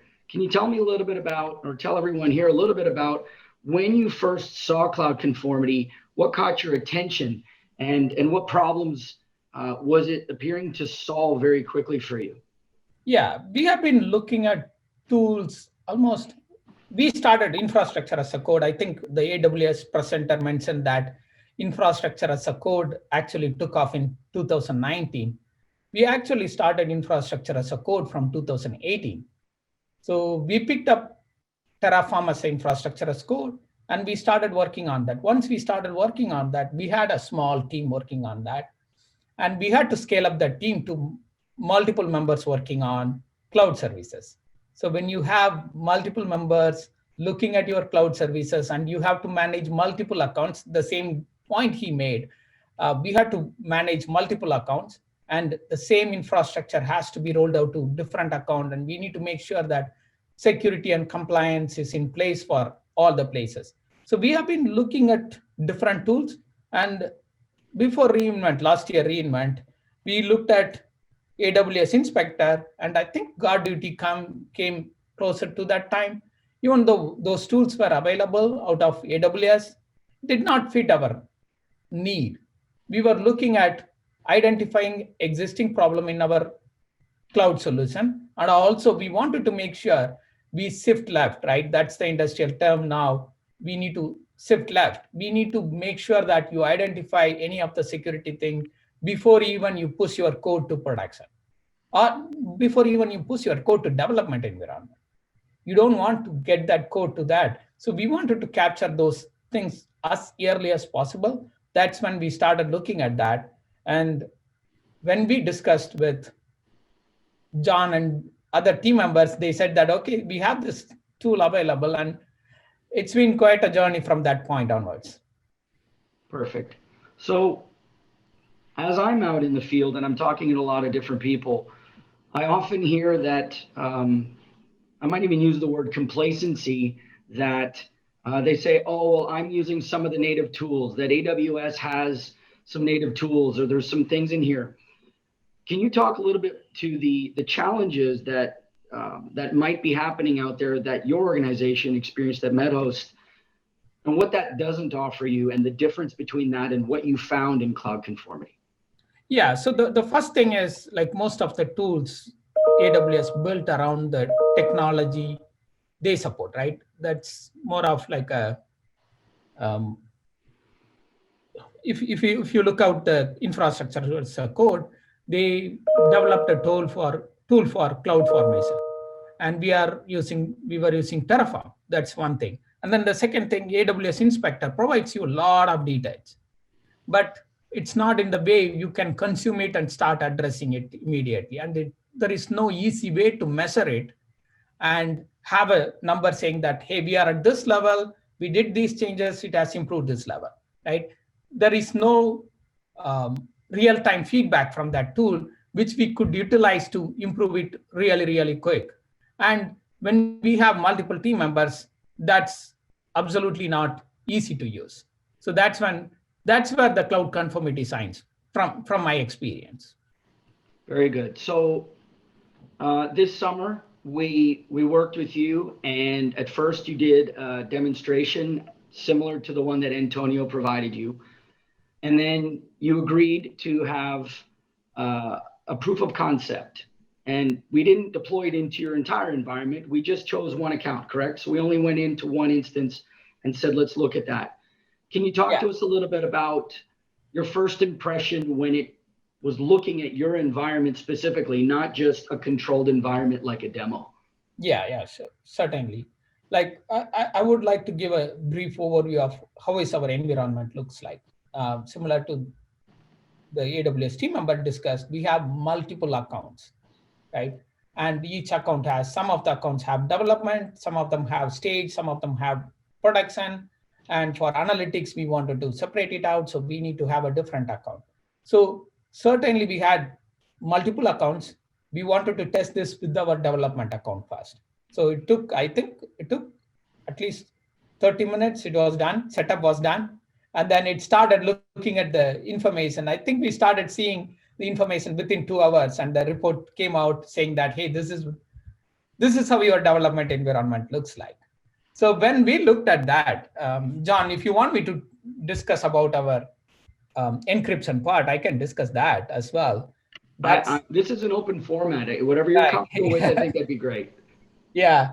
So when we had that result back from the cloud conformity, we looked at it. Some of the things looked really odd. Because we are in healthcare industry, we need to make sure that every data is encrypted at rest and in flight, right?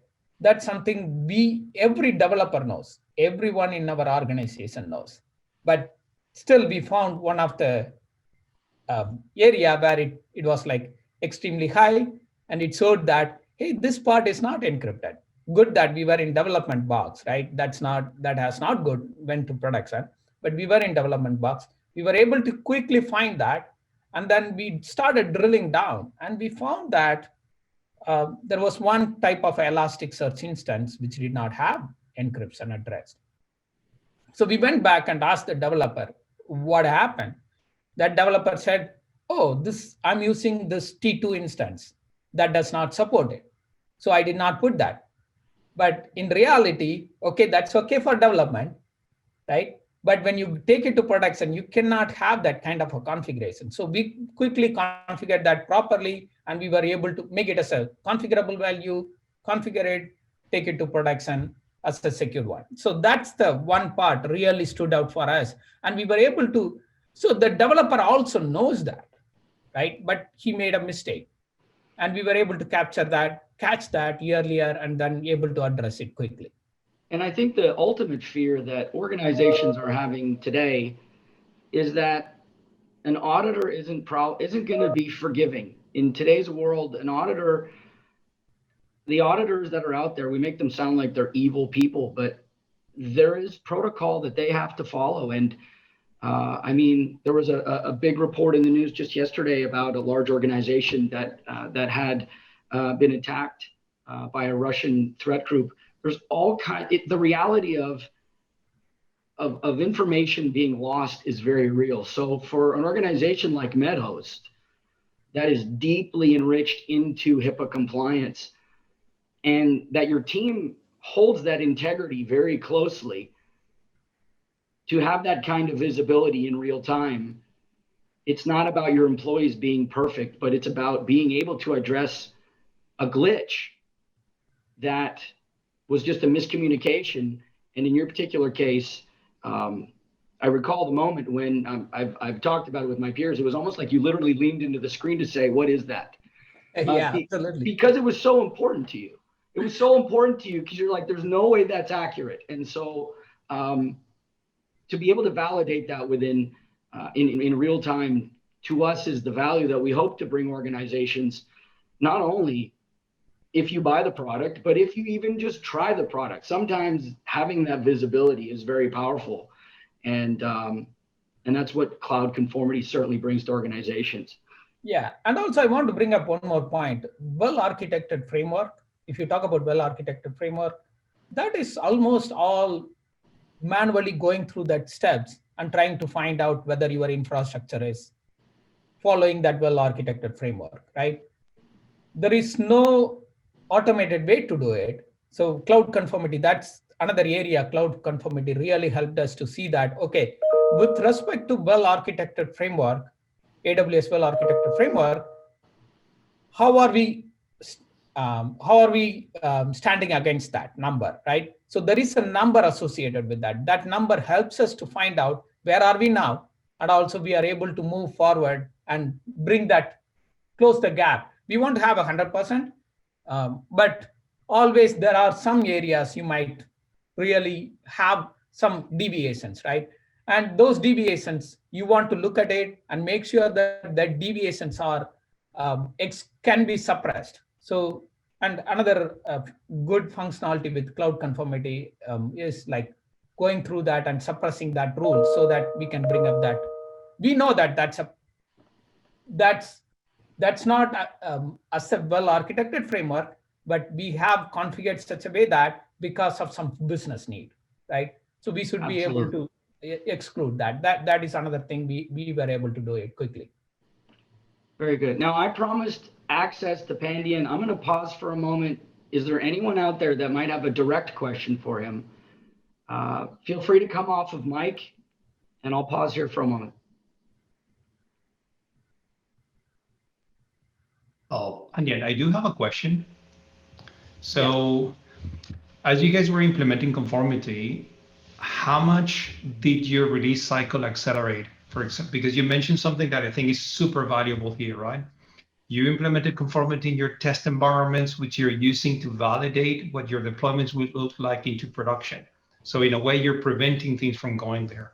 So I guess my question goes in two aspects, right? So how much has your release cycle accelerated now that you have this preventative mechanism?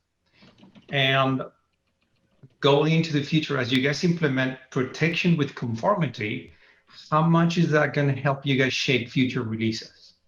How much is that going to help you do new functionality that you wouldn't consider before? Yeah, this is going to be huge. It's going to be huge. You know that AWS is coming up with so many new services, and they are coming up with so many new configurations. The configurations keeps changing, right? Yep. It's really impossible for our developer to keep up with that. So the tools like this actually captures that, even though something is in production, because AWS has changed some policy from their side or some configuration from their side, we see this regularly. We see this with our Terraform regularly. Some of the changes will happen in AWS. Terraform will say that, hey, this is the default value before, now I'm going to change it to this one. But I need to know when that changes, what is the impact to my HIPAA or well-architected framework and for my SOC to audit, right? All those three things, I need to make sure that it does not break those three things. Yeah. So that's where I see value in it. And it's really critical that because we are scaling up from 5 members working on DevOps and now 60 members working on this project, cloud services, right? So when you have 60 members working on that, it's impossible for us to have a code review. And as part of the code review, I cannot say that all the code reviewer will catch these kind of problems. Yeah. Because your code review, I'm guessing, was done as you're mentioning, peer review with your developers, right? Based on knowledge and experience. Yeah. Correct. Yeah. Sorry. We are depending on this cloud conformity rules to catch these problems and allow us to address that as early as possible. So would you say that now your configuration reviews have improved now that you have conformity, or even shape the configurations that you're having? Yes, absolutely. Yeah. Sorry, all right, well, I'm going to go ahead and summarize this because we need to move on to the next section, unless anyone else has a live conversation, of course, a live question. So in summary, Pandian, if this would be a good summary, you were looking for a tool that would help you streamline the vulnerabilities and the visibility into your AWS environment because of the manual labor that comes with that. And as you've indicated, the eventualness of human error and not being able to see it. But what you found that you really liked was not only does it take your existing instances in AWS and finds those challenges and shows you a roadmap to getting those to meet not just HIPAA, and obviously that's critical to you, but as you've seen, it covers, high trust and PCI, and I mean, quite literally name the compliance requirement, and at a click of a button, you could change that if you needed to.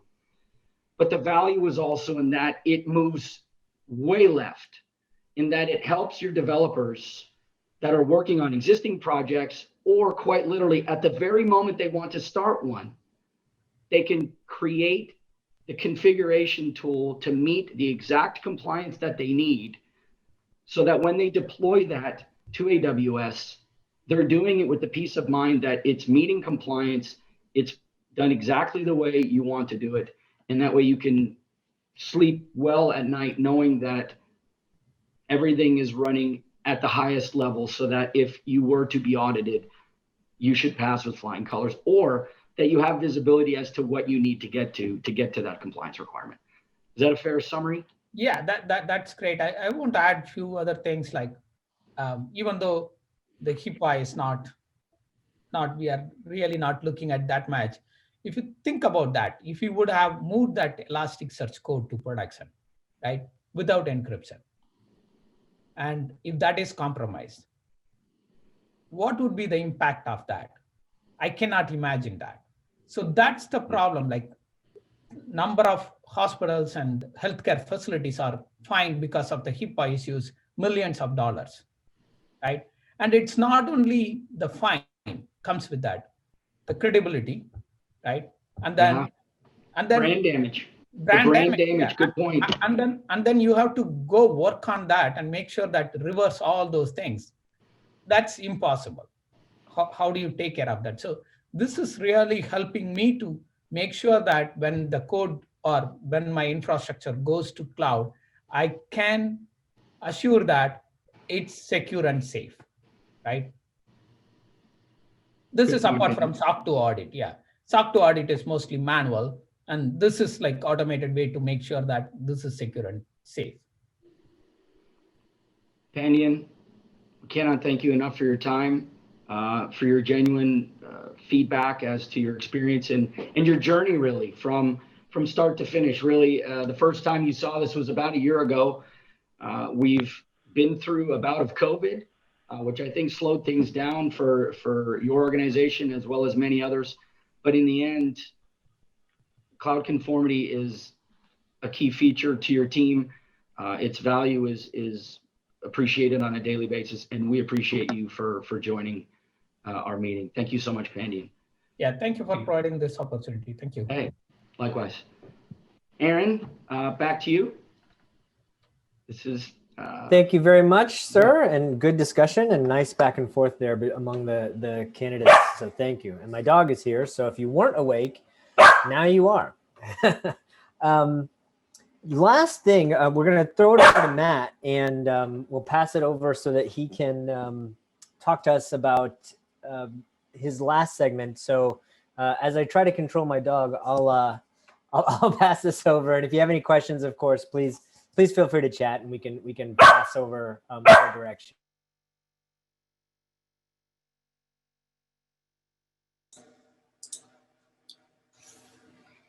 How's everybody doing? So what I'm going to show you today is the zero logon attack. First, I'm going to show you how it works, and then essentially show you how workload security can protect against many of the variants of zero logon. So if you're not familiar with one of the fun things of 2020 that we've all been through, the zero logon is a vulnerability with the ability to null out the admin password of your domain controller. It affected pretty much all the domain controllers. So you can zero out the admin password, and I don't think it takes a whole lot of genius to figure out how bad that can be from a remote ability, right? So now I can RDC to that box and completely control it. So obviously bad. You can also pull down credentials of all the users if you want to take that much time. So what I've done is I've stood up, and I'll show you this when I screen this in a second. Thank you for the co-hosting. I will show a Windows 2012 Server R2, which I just aptly named Victim. It is running workload security. It does have the IPS turned on, but the IPS is turned on in detect mode right now so that we can actually simulate the attack. And I'm going to simulate the attack from a pen testing tool, not Kali this time, but from Parrot. So I'll show you that real quick. If you guys have any questions about this, or I'm sure from the other speakers from before, after we're done, if you have any other questions about anything, let's be happy to wrap that up. So I like to say when I do these live like this, barring a Bill Gates plugging in the printer to Windows 95 moment, this should go well. For those of you that can remember that. Matt, you can plug it into that Apple Classic behind you. Right? Let's that does still work. It does still work, Aaron, when it's not smoking. So as you look here on one side, we have the Windows Server 2012 R2 Victim.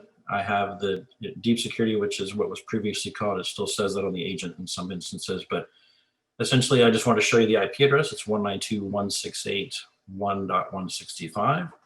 And if I pivot over to my actual pen testing tool, the way this is going to work is I've actually adjusted a little bit of the exploit code to make it simpler for demonstration. I'm not going to actually pull off all the hash stuff to show you all the credentials and so forth. I'm only going to show you that it's on a vulnerable state or not, kind of like what a Metasploit rule would do at this point, to just show you, yes, it's vulnerable, or no, it's not. The script will run, it will show you it's vulnerable, and when it's not vulnerable and protected, either by patch or by the workload security IPS rule being turned on, it'll actually break the script. So it doesn't give you any feedback that it is or isn't, it just breaks, which is essentially what it should do. It's resetting that traffic. So without further ado. So Python script runs, it has to know the name of the actual domain controller and then the IP address. And as you can see, we are completely vulnerable to the zero logon attack. So over here, I didn't do anything in this case. I didn't null out the password or do anything crazy like that to make it actually more fun to watch, but it is proving that it is attackable. So if we go over here to Workload Security's console, which we saw earlier in some of the slide decks, but here it is, live and in man form here. We've got several times where we've got the actual net login elevation, which is basically the same thing. It is the actual reporting of that, so you'll see that.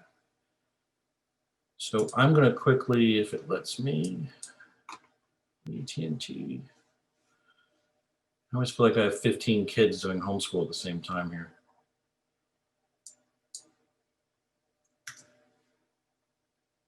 That's what I thought. Timeout.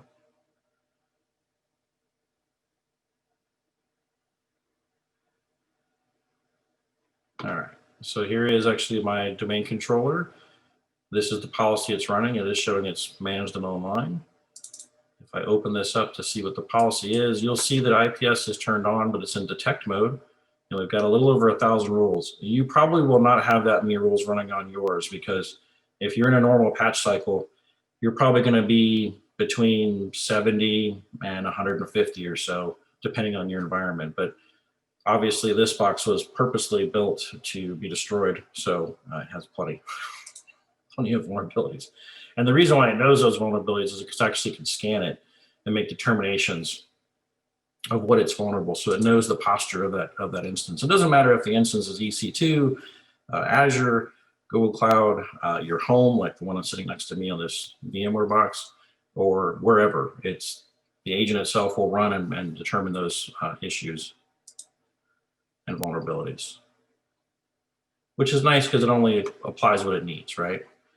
So while that policy, which I'll try to speed that up with. Okay. While that's going on, I'll show you, if it'll let me, some of the events here. So this is the detect mode. This is the CVE. It tells you what it was. There's a privilege of elevation of privilege vulnerability, and the CVE for that. Should show me that here. So if I throw that up there, this is when we just hit it with detect mode. And we get some information too, the actual flow of the vulnerability, about how the vulnerability was being, done, and what processes it was hitting against. Obviously, the LS SaaS service. So there, you can see the bits and bytes of the things. So you can actually see a little bit of the code being transposed, because it actually shows that in progress when it's going across the wire.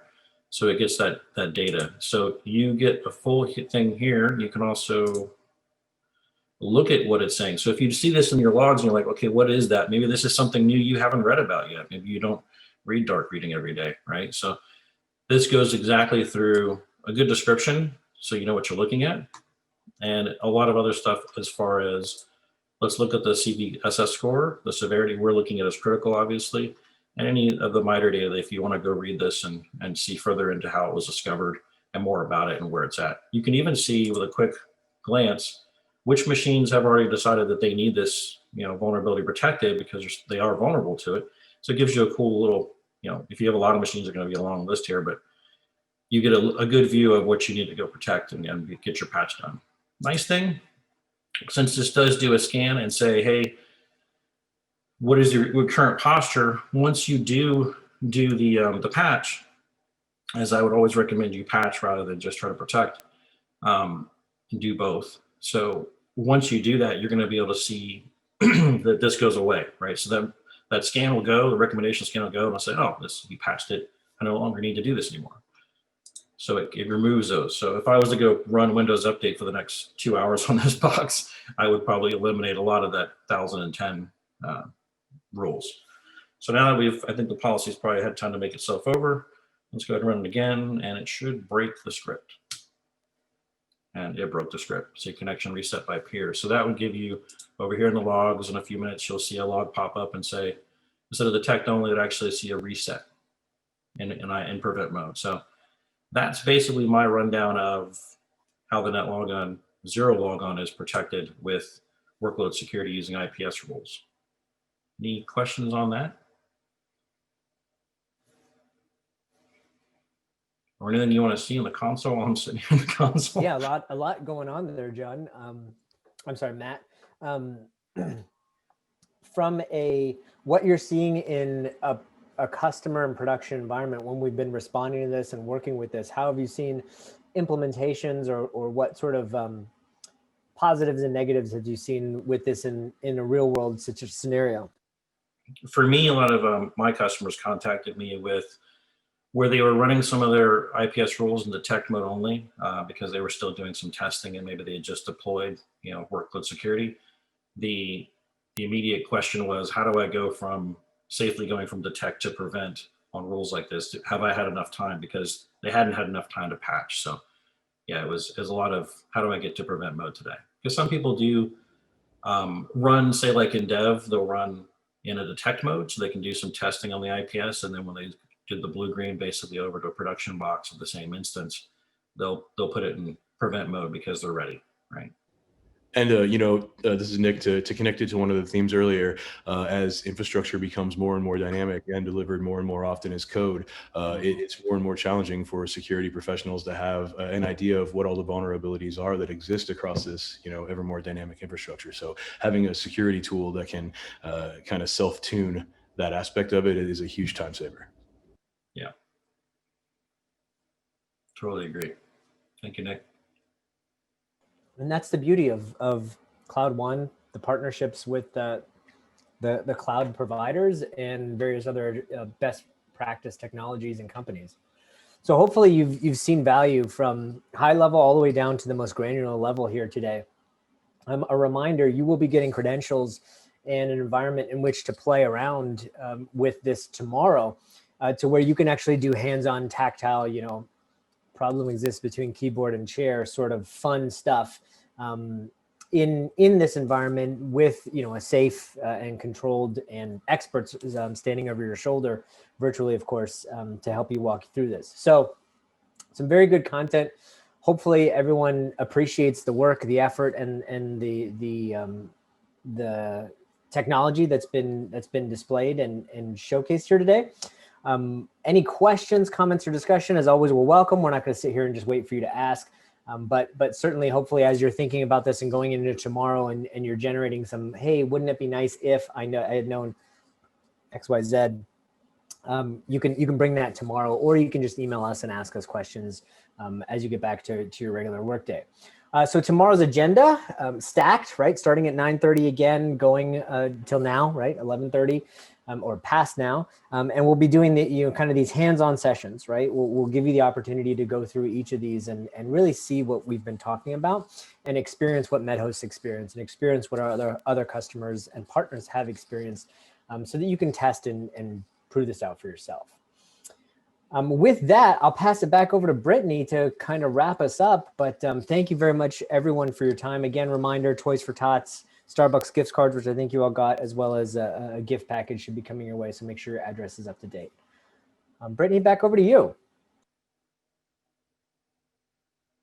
You're on mute, Britt. Thanks, Matt. Thank you, Aaron. I appreciate it, you passing it back to me. As Aaron mentioned, if you haven't already provided your address to Alex, she's been sending out an email. Please send an email to her so we can get that out to you. Tomorrow, stacked agenda, we'll start again at 9:30 Eastern. Just a preview as well for our evening event. We're going to have a dueling piano concert tomorrow starting at 6:30 Eastern. You'll be able to live request any holiday songs, any modern music, 80s, 90s, and today. So we welcome you to join us. If there are specific sessions that you think would be relevant to your team members, feel free to share this invite as well. Registration is not closed, so we welcome some of your other team members to join. But unless there are any questions, we will close for today and we'll see you back tomorrow. So thanks again, everyone, and have a great day. Thanks, everyone. Thanks, everyone. Great session.